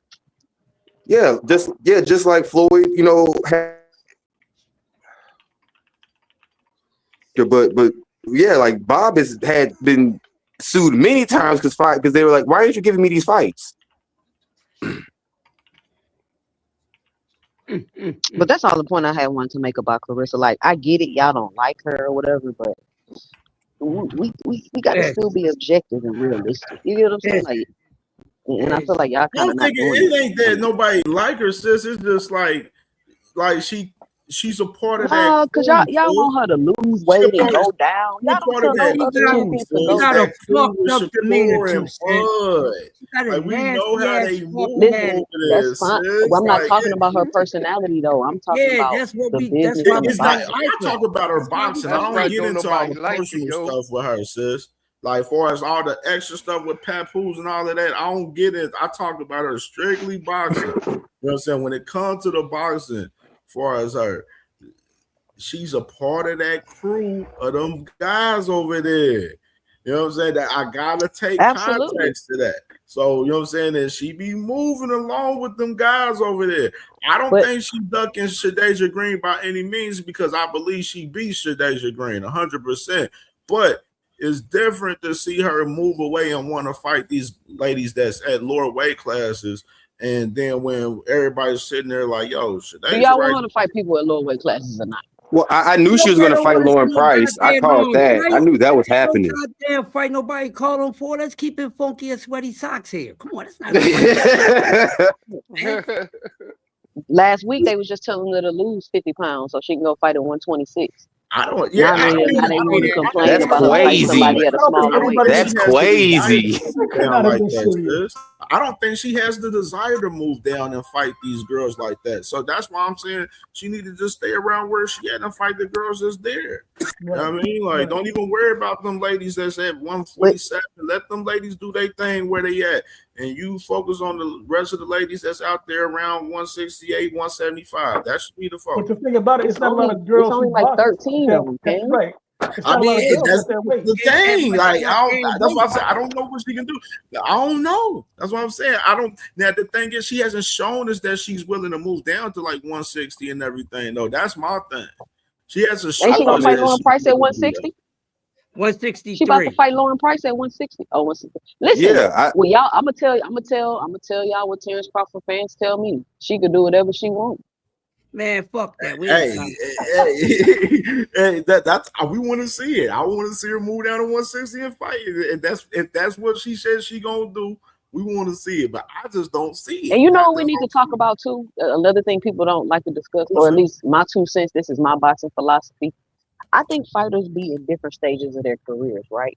You got the stage where they're coming up, they looking for all the smoke. You got the stage where they're going for accolades, they want belts, they want to unify. And then you got the stage to where they've done all of that, they got the recognition, they got the accolades. Now they're at the stage to where they basically just selling their name and putting on fights to be able to make money, right? Mm-hmm. And I think that's when fighters get to that quote unquote, you can do whatever you want phase. And I don't think people acknowledge that phase, right? Like KO was in here earlier, he was like, no, you still got to do this and fight the best. And I get that, but this is boxing, right? Like, let's take Earl Spence, for example. I don't expect for Earl Spence to come back and try to be unified. But him coming back, making fights, I'll go to his fights, I'll see him fight because he's already past all that, in my opinion. He's at the point now to where he's fighting for entertainment purposes. Or so that's what I think. I don't know what Earl thinks, but I'm just saying, right? No, I agree with you on that part. I also think that like the other side of that, it also depends on your career. Like you're in a position, like let's say like a Paul Williams or Iris Landy Lara or, you know, guys of that nature where you never really got a big fight. So you just stay active fighting whoever, waiting for that one big shot. Those are journeymen, and that's another thing. I wouldn't call Laura a journeyman. Well, not Laura. No, Laura's a champion. Laura's a champion. No, I'm just saying like, but I'm just saying like guys like that, like he's still active looking for big fight. There's still guys like that, you know, like for like Estrada. There's still guys, Ioka, guys who, like they're still, but in the sense like they still feel as though they're still big money. It depends, right? Of course, everybody is not going to reach that pinnacle, right? Well, I agree with you to a degree that a fighter has a right to a certain point to pick and choose, but not like I don't agree. I agree like an over exaggeration of it. Right. You know what I'm saying? Like Canelo's blatant with it. You know what I'm saying? But he had the belts though. That was my issue with Canelo doing that. Like if you're gonna do that, Canelo, drop the belts because you're not giving anybody else an opportunity to be a champion while you just running around doing what you want to do. Yeah, like he literally held a whole division hostage and tried to hold another division, try to hold light heavyweight hostage at the same time. But good thing Bivol, I hate myself that I didn't put money on that Bivol fight because I thought they were gonna rob Bivol. I picked Bivol. Yeah, confidently. I was so worried they were gonna rob him though. I was so worried that they were gonna rob him. We gotta worry about that with any opponent that get in there with Canelo P on it, because you know he already had 3 or 4 rounds. You know what I mean? So You know what I'm saying? Man, the way that Bivol card was, they start scoring to around 6. That's right, for real. They was trying to do Bivol dirty. Like the way I saw the way that scorecard happened, I'm like, this is a 10-2 fight. This should be 10 rounds to 2. And then I was like, hold up, Canelo getting his ass whooped. Then that shows them niggas said 115, 112. Hold on, Stevie Wonder, Ray Charles. What's going on? God damn, Blind Fury, all that shit. I was like, what the hell? All right, y'all, I'm about to hop back in the chat. All right, 2 cents. Yeah, 2 cents. Made me drop my damn Henny in my goddamn brunette. I said, I know I ain't that fucked up. I ain't Debo in both of my damn eyes. I seen motherfucker Bivol step to the AM on his motherfucking ass. You know what I'm saying? Look at this motherfucker right here. Look at this motherfucker. I'm still emotional. Cam J, stop capping. Y'all just keep cutting off. Right here. And I Cam J, get stop muted. capping. Y'all just keep Cam J, stop capping. Y'all just keep cutting me off. And I get muted. Let it be straight up debate, or stop saying Haney fans are ducking, or y'all cooking us. Gotta let us debate and stop be scared. Hey Hacker, you know you my guy, but I gotta pull your ass. Your new name is Captain Hackaroo, goddamn. Like Captain. That's Captain. Gotta let us debate. Right? That's my man, but I got to give you one. Like, come on, bro. You can't Cam, I got a question to ask you, Cam. He's too emotional, bro. It's just too emotional. I don't even have nothing to say to this. Sheldon Moore, what's good, my brother? What's up, man? You know, I'm gonna give you niggas a new name, man. You niggas is the dream crushers, man. Y'all just crush that nigga dreams. He's trying to have y'all just fuck over the nigga, man. Why y'all do the nigga like that, man? Because when you come up on the panel, it's all smoke. You give smoke to us, we give smoke back. Stop, nah, man. It's all 100 out here. Y'all niggas is the dream crushers, man. Just crush that nigga dreams. Hey, Sheldon Moore, he said, gotta let us debate. Or I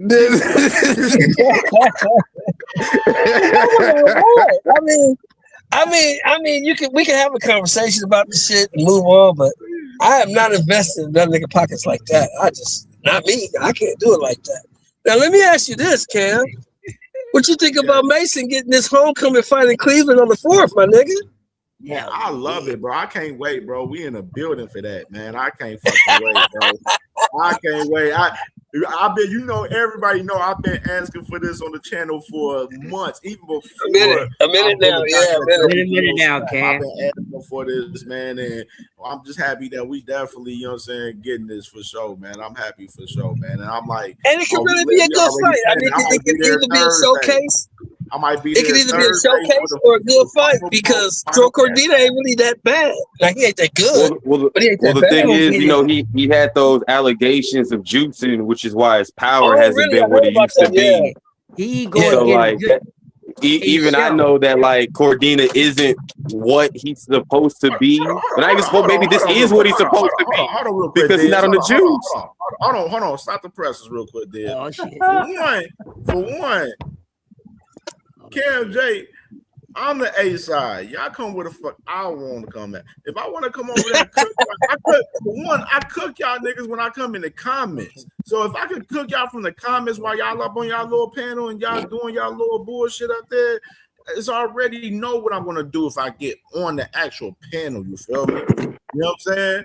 Like, you know what I mean? And I cook you as it is here. You know what I'm saying? So what's the point? Like your target practice at this point. Like I'm getting bored with you. You know what I'm saying? Bring somebody else. You know what I'm saying? Just bring somebody else. Damn, you said you used to throw parties?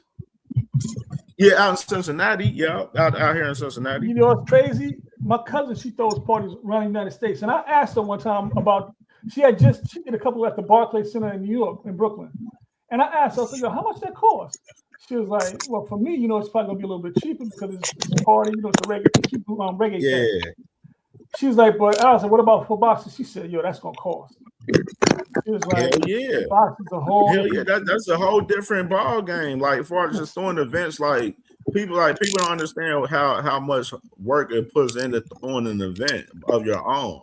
And that's one thing that we was talking about for us, Devin Haney Promotions. They have never thrown an event of their own. So they don't know what it is to take the risk and putting their own money up for an event. You know what I mean? They don't know how that feels. They've never done that shit. I mean, and that's they know what it is, bro. They just don't want to do it. They know what it is. Like, no, we're not doing that. They want to be employees. You know what I'm saying? That's the case. Exactly, If y'all want to be employees and take checks, say that. Don't sit here and be fronting out to the world that y'all bosses and y'all not bosses. Like my boy Cash Crypto, another thing for Radio Hacker, by the way. Like Cash Crypto said, if I already told you when you came on the panel, like, bro, don't overtalk nobody. Don't overtalk me. Radio Hacker always does it all the time. You know what I mean? And that's why you get muted and shit. You know what I mean? Because you be so emotional into the whole fucking conversation where you getting your ass whipped to where you getting emotional, you cussing and everything. Like we rarely hear Hacker cussing any debates. He been cussing the past week because he been emotional about Devin Haney in this process of What are you talking about? Emotional. And like I said, I am the A side, so I do what the fuck I want to do. You know what I'm saying? I don't got to come over to them guys. Fuck them. You know what I mean? That's just the fact of the matter. I'm the A side. You know what I'm saying? Like, nigga, journalists come over to this channel. Like, media be over this channel. Like, brother, it be shit going on over here. You feel me? Like, it be shit going on. He's still going. He's still trying. Like, he's still in the chat trying. Jesus Christmas. Yeah, he's still be on that same old shit. Why are you so against this? Is Devin this nigga's cousin or something? Is that his brother or his cousin?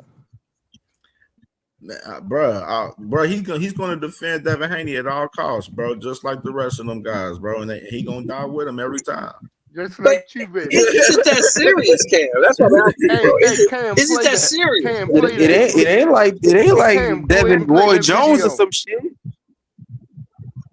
Hey, the video of them boys. This is them. This is these guys right here, man. This is Hacker, Radio Hacker, Radio Too Rich, Radio Flyer, all of them guys, the radio clan. Yeah, with the young King Dev, I just feel like I have a responsibility to defend him as my brother. You know what I mean? Because I just know the propaganda is heavy. Devin is all of us, man. He is all of us. Anything they can do to him, they can do to us. They do to. That sounds like some cult shit. That's the most culty shit I've heard in a while, bro. That's the most culty ass shit I've heard. King Dead, yo, King Dead. He is us. We are him. I am. What did the nigga say? What the hell was that? Don't drink the Kool-Aid. What did the nigga say? If they see it, how do they think about Bill? If that's how they see it. Is Bill God's for them then? Jesus Christ, man. This motherfucker Bill God. He trying to do a hypnosis ritual, motherfucker. Get the hell out of here, voodoo man. Get the hell out of here. Nigga, don't you know that we can see you? Yeah, exactly. Don't you know we can see you? Oh man. Somebody go get homie. Don't play that so he can knock him upside his Hey, head. hey. Bro. I think Hey, y'all, the look at nigga this. Look at this. Look Hey, at this. so Look at this. so what up, everybody in the chat, man, in the panel? What's up What's with you, up, bro? KMJ? What's goody? What's goody? Let me let y'all know what this shit really is all about. You got a fighter, right? And then you Jesus, got fans of crazy. fighter. Now, I got you. You got a fighter, right? You got your fighters, right? Your favorite fighter, right? But then you have a fan that are extremists. So what these fans called pole dancers. So as soon as they get to the club, I mean, you see what I'm saying? Yeah. Look, hear me out. Hear me out. Hear me out. Hear me out. It's a nigga a new. pole It's dancer, cuz. yeah. It's this is the new thing for these niggas that be doing this shit. So with these like that dude that just said what he said, called him King Devin. That nigga's a pole dancer. See what it is? Yo, what's your name, bro? When, I gotta every time I use pole dancer, I gotta shout you out, dog. Blue Hustle Man. Hey, Hustle, what you call him? Blue, that's you? He's a Blue, you came up with that on your own, nigga. Hey, hold on, what you call him? I'm gonna have to shout you out every time I use pole dancer. These fanatics. You call him That is comedy. Lord. Let me give y'all some more content so y'all can break it down to these pole dancers. So What? what it is like this. I thought I was So crazy what it with is the like triple this. pullers. God damn, I like that pole. Nah, yeah. Because what these niggas do is when they This favorite nigga fighter show Blue up to the came out club. with the new term. Hold on, let me get it off. When these Go ahead, niggas, Blue. Go ahead. I'm listening, nigga. when they favorite fighter get to the goddamn club, this is what these niggas do. They get to getting jelly. Oh, that's mine. They get out there and they perform for these niggas, right? And they go out. They go way out their way just to appease these niggas, and they don't do nothing for them. You see what I'm Not saying? appease. Pole dancing, bro. Yo, Pole dancing, bro. That's kind of the wrong these strippers name. don't care about. These strippers don't love you, nigga. That's probably the wrong name though, cuz at least the stripper get paid. These niggas don't even get paid. Man, hey, look. Sometimes they do get paid. Come on now, you know that. You know what I'm saying? If they get spit on, they getting paid, bro. Listen to me. If they get spit on, Wow. they get paid. If they get ignored, they get paid. Attention is They get payment. anything. Yes. Attention is payment. Yes, bro. They be pole dancing. Wow. They do whatever they can to get the attention of that fighter when he hits the scene. You see what I'm saying? So they're extremists, bro. Hey, Blue, I got one better. God damn it. Buckle y'all seatbelts. Y'all know I'm the wildest motherfucker on this bitch. Y'all ready for this one? Them motherfuckers ain't no pole dancers. They the motherfuckers that go to them glory holes. You hear me? Yo.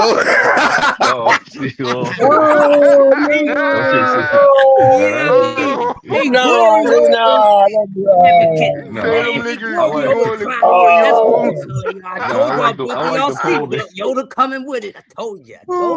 Hold on. Now check this out, y'all. Check this out. Y'all, what do strippers do when they got somebody that comes there and they big time, like they start fighting over that individual? That's the regular. They take it to the private room.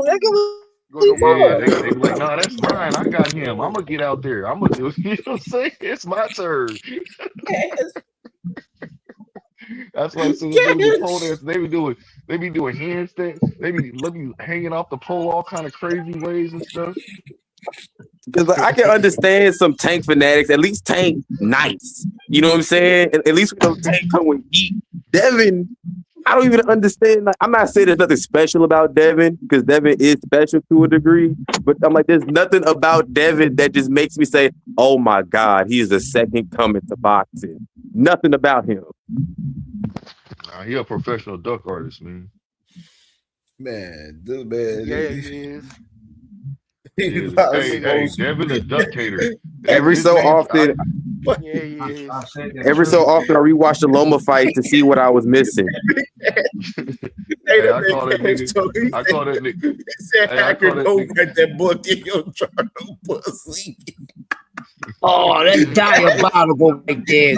Yeah, gotta read that again. That need to read back.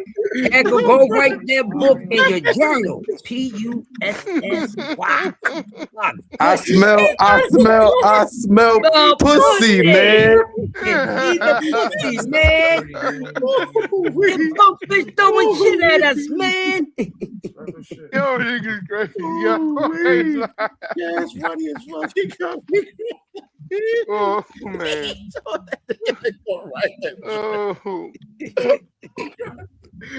Ruthless out here, boy. Hey, man. Man, be calling man, the type of people we be getting, yo, them cats be tripping, yo, for real, yo. Emotional as the other day. Hey, I look, I mean, call highly Devin emotional. the ductator. He You know what Not the I'm saying? ductator. Yeah, Devin the ductator. I mean, I'm like, he ducked. They losing it, yo. They losing it. 40. Bill They got his crashing soldiers out out here in here. the YouTube Be more streets they taking crashing L's. now. A man like me, Ralph Tresvant ass motherfucker, need a man with sense of Haney man's crashing out. In my opinion, I think Abdullah Mason, back to box. I think Abdullah Mason stops Cordina. Absolutely. Yeah, man, Abdullah gonna get crazy with it July 4th. We talk man. my man, he back home. Are you serious? Come on now. He finna put on a show. This crowd finna go crazy. I wonder who finna go in his entrance. He might have the whole marching band do it. He's gonna be stupid. This I don't think he go 7 rounds. We gonna be, man. Ohio about to I don't think it goes 7 rounds. Like the whole state about to be deep up here. And it's so crazy because I literally talked about this. I was like, man, I've been pushing for it myself. Me, my brother Ohio runs boxing. You know what I'm saying? My Bean, Ringwall Boxing Podcast, we all been pushing for, like, yeah, Abdullah let his first title defense be in Cleveland. You know what I mean? Like, he definitely deserved that. And that's what Top Rank doing, man. They definitely giving him that, man. So I'm loving it, bro. And I can't wait. I'm going to end up probably being up there probably that Thursday. I'll probably get up there that Thursday for the final press conference and be up there until Sunday. You know what I mean? So we all be for that shit. It's gonna be lit. Cam, I got a couple guests over. I thought I was on the live, and he even heard y'all talked about Abdullah. He said Abdullah Mason, the truth. Yeah, hell fucking yeah. Abdullah Davis ringing bells. He's getting attention, and I'm telling you, wait till I do what they so y'all can hear what they saying on the streets. I'm gonna do one of that. You don't want to fuck with him. Him or he ain't doing all this yapping out here talking and shit. You know what I'm saying? He going in the ring and he handling business, man. He handling the business behind the scenes, how it's supposed to be done, and he handling the ring in the ring. Handling the business. I ain't gonna cap. I ain't gonna cap to you boys. I ain't jump on I ain't on no bandwagon or nothing, but I ain't believing Abdullah until the championship fight he just had. I ain't believing him until then. But now I believe him. I feel you, Daz. He nice, man. I give y'all Van's forecast for July the 4th. It's gonna be the sky's gonna be bright because it's fireworks, but it's gonna be very cloudy for Cordina. Listen, I'm gonna get straight to it. He whooping Cordina ass. And I'm gonna just get straight to the point. I'm not gonna try to be politically correct about it. Yeah, that's what I said too, bro. Getting him out of there in 5. He out of there in 5. No later than 5. He getting me out of there. Who's next? Who want that smoke next? That's all I'm worrying about. Because I know what he gonna do to him. Yeah, I'm talking big on him, and he gonna back it up. He gonna back it the fuck up. Yeah. Who want it next? Yeah, I want to see him in more time. Y'all want to know a fight that it will be interesting, in my personal opinion, because it just got announced is Shockey and Ford, right? Yeah, Shockey and Ford. May 31st. Yeah, but check this out. What did Shakur say? You beat my little bro. It is what it is, right? I think that fight might happen, bro, because I got confidence in Ford, but at the same token, it is what it is. So he's saying if he beat O'Shaquie, so Shockey wins, he'll move up and fight Shakur at 135 or at 140. Nah, well, I don't know where they gonna negotiate that, but he said beat Raven first, and then he'll fight him. My little bro. How many fucking brothers this man If you're gonna do that, then stand on business. Listen. I understand what y'all saying, but listen. All these boxers do this kind of shit, man. But at least Raymond's finally getting his chance to fight the man. For 2 years, he's been trying to get at Shockey, and they finally commit to the fight. You see, I was more excited to Kakasi when he was going to fight Kakase. I was more excited for that fight. I'm a fan of Anthony Kakasi. And I thought the Kakashi versus 4 was going to be a banger because they both. Another thing people ain't talking about too, though. Hey, Shell, you're right. That boy Abdullah Mason going after Shakur too. By the way, just to add a little context with Abdullah, he's going after Shakur too as well. He ain't the only person. Ashaki Foster ain't the only one. The man Abdullah wants some smoke with Shakur Stevenson. Oh, you said Abdullah Mason? Yes. Yeah, but see, Abdullah Mason did say that, right? But Has Shakur even was mentioned asked, Abdullah's name at all? Shakur was asked if he would fight him, and he answered instantly, "Hell yeah." Has Shakur even mentioned Abdullah Mason's name at all? No. There you go. There you go. That should tell you all you need to know. He ain't fighting that motherfucker until he absolutely has to. He is not trying to fight that man unless he absolutely has to. I agree with you 1,000%. Because if he says, because Shakur says everybody named Ryan, Tank, Devin, Lopez. You said everybody name except the dude who's in the division. You say you can still move around it. So how come you ain't saying Mason name? No, bro, you wrong, bro. He did say that. He was actually fighting. He said it immediately, yes. Immediately, he yes. Said he wants, yes, he said he wants to fight. That's where you're wrong, fam. And I ain't trying to like point you out or anything like that. No, you're fine. Correct me, please. I hate being wrong.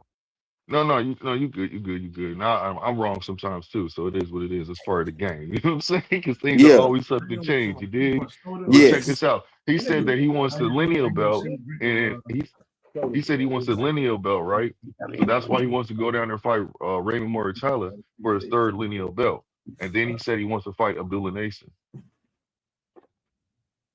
So I got you. I would rather see Mason and Moritaya unified first. But hey, if Shakur gonna come down and get smoked with either one of them, then I'm fine with that too. Who are gonna fight with a belt at 140 right now? They don't want to fight that nigga. Look, Africa said he don't want to fight him, bro. You know what I mean? I'm surprised Africa's still trying to make 140. He should be trying to move up. 147, exactly. Because he the 147. He looking like Skeletor. On the goddamn scale. What he needs to do is go up to 147 and call out Devin. That nigga need a sandwich. Because he ain't gonna fight Gary Antoine Rustin at 135. Gary will run him out the fucking ring. He ain't gonna fight Hirioka. Hirioka out jab him and out muscle him because he bigger and stronger than him too. He ain't gonna fight Puello. Puello too much activity and he's smart. You know what I'm saying? And then you got Adam Azim. Huh? Then you got Adam Azim. He probably they try to make him fight Dalton, but Dalton got Puello. Unless he's gonna try and fight Matthias, but hopefully maybe he sees him as food or whatever the fuck. But I don't believe in Richardson Hitchison. I never believed in him, even back on PBC, because the only thing he has is a jab. That's it. That motherfucker, yeah. What's up, Ash? We got a little one too. Come on, bro. Don't discourage like Corner with my sister. What's good? Make sure y'all subscribe to Ash's Corner as well too. He said belts don't matter. Fight Tito at 140. Whoa. Tito Mercado represent Tito Mercado. No one's trying to. Everybody. Nobody want to fight Tito Mercado. He rolled up on Keyshawn. He rolled up on a couple. He rolled up on Frank Martin. He rolled up on a couple dudes talking about when we gonna fight. And I'm like, I love it, Tito. Run up on these niggas. Tito been on coleslaw helmet for a minute. He want the smoke. Ain't nobody trying to fight him though. Yeah. I like Tito, man. I like Tito Mercado, man. I like it. Crazy. All right, fellas, I'm gonna go ahead and shut it down, fellas, man. Salute to y'all, man. Represent all the time. Y'all already know God. Salute to my family, man. Salute to y'all. Get ready to close this thing out here. I mean, crazy, man. Crazy show, man. Salute to everybody, man. Salute to, you know what I'm saying, 2 cents, Mr. Altruistic, Big Dog Willie, Curtis Robinson, Trey Skills. You know what I mean? Everybody that supported the channel through Super Chat and Cash App, especially my boy Mr. Alcaristic. He sponsored the show 100% today. You know what I mean? He put the bounty on that boy radio hacker, put it on his head. You feel me? You know what I'm saying? That's why he ended up getting clipped from the panel. You know what I mean? You know what I'm saying? So great conversation. Salute to my brother Knockout Boxing 86 TV coming on here cooking today. Crazy. You know what I'm saying? We done had my boy Matt from Buns Boxing yesterday. Then we done had Knockout today. Like, shit been lit, man. It's been crazy on these morning, afternoon shows, man, for sure, man. So definitely, man, salute to everyone, man. We'll be back live tomorrow at 6 p.m. tomorrow. No morning show tomorrow. 6 p.m. We'll be back live at 6 p.m. So I got some things I got to do in the morning and afternoon tomorrow, but back live tomorrow. Sorry, but not sorry. Boxing Talk Wednesdays tomorrow, man. 6 p.m., man, for the show. I'm going to see if I can get my boy Tay Jones to come up here so we can talk about this Wilder fight, man. See if I can get him on. I got to hit his line, man, today, man. So definitely, man, salute to everyone, man. Enjoy the rest of y'all afternoon. Love y'all, man. Appreciate all the support, man. For sure. Y'all watch this on the playback. Make sure y'all hit the like button, hit the hype button, subscribe to the channel if you're not subscribed, man. Most definitely, man. We active, man. And we back live with it 6 p.m. Eastern time on Wednesday. And we lit with it, man. We active, man. So I got to get some of these videos and shit together from these shows, man. I've been lacking, but we get it cracking, though. Y'all already know, man. 6 p.m. Eastern time Wednesday, man. We'll see y'all tomorrow. Y'all already know the vibes, man. This was another banger. KMJ Network. Sorry, but not sorry. Boxing Talk. We out of here, you heard?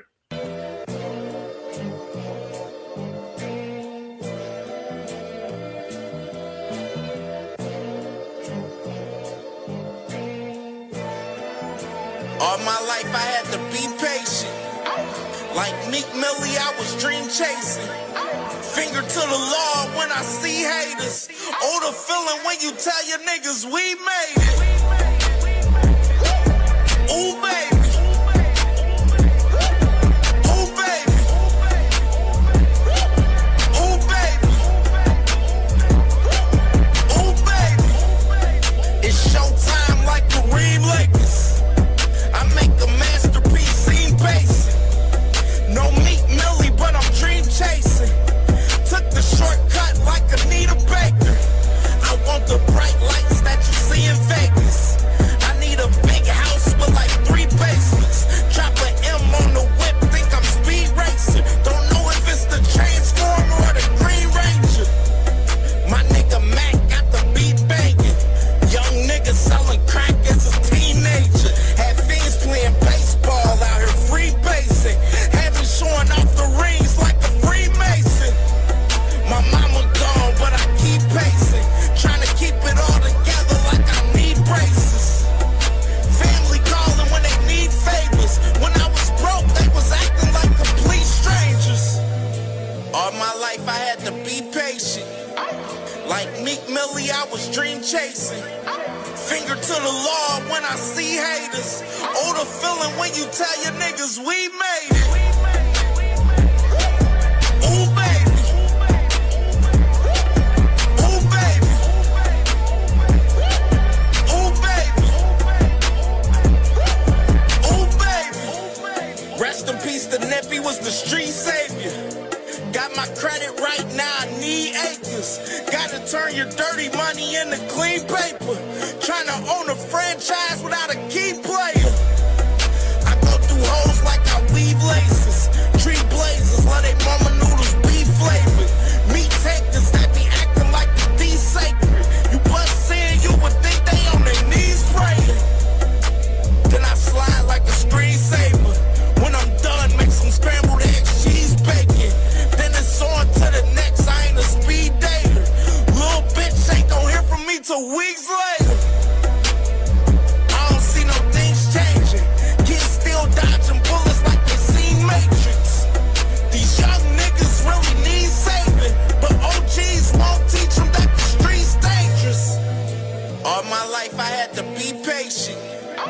Like Meek Millie, I was dream chasing. Finger to the Lord when I see haters.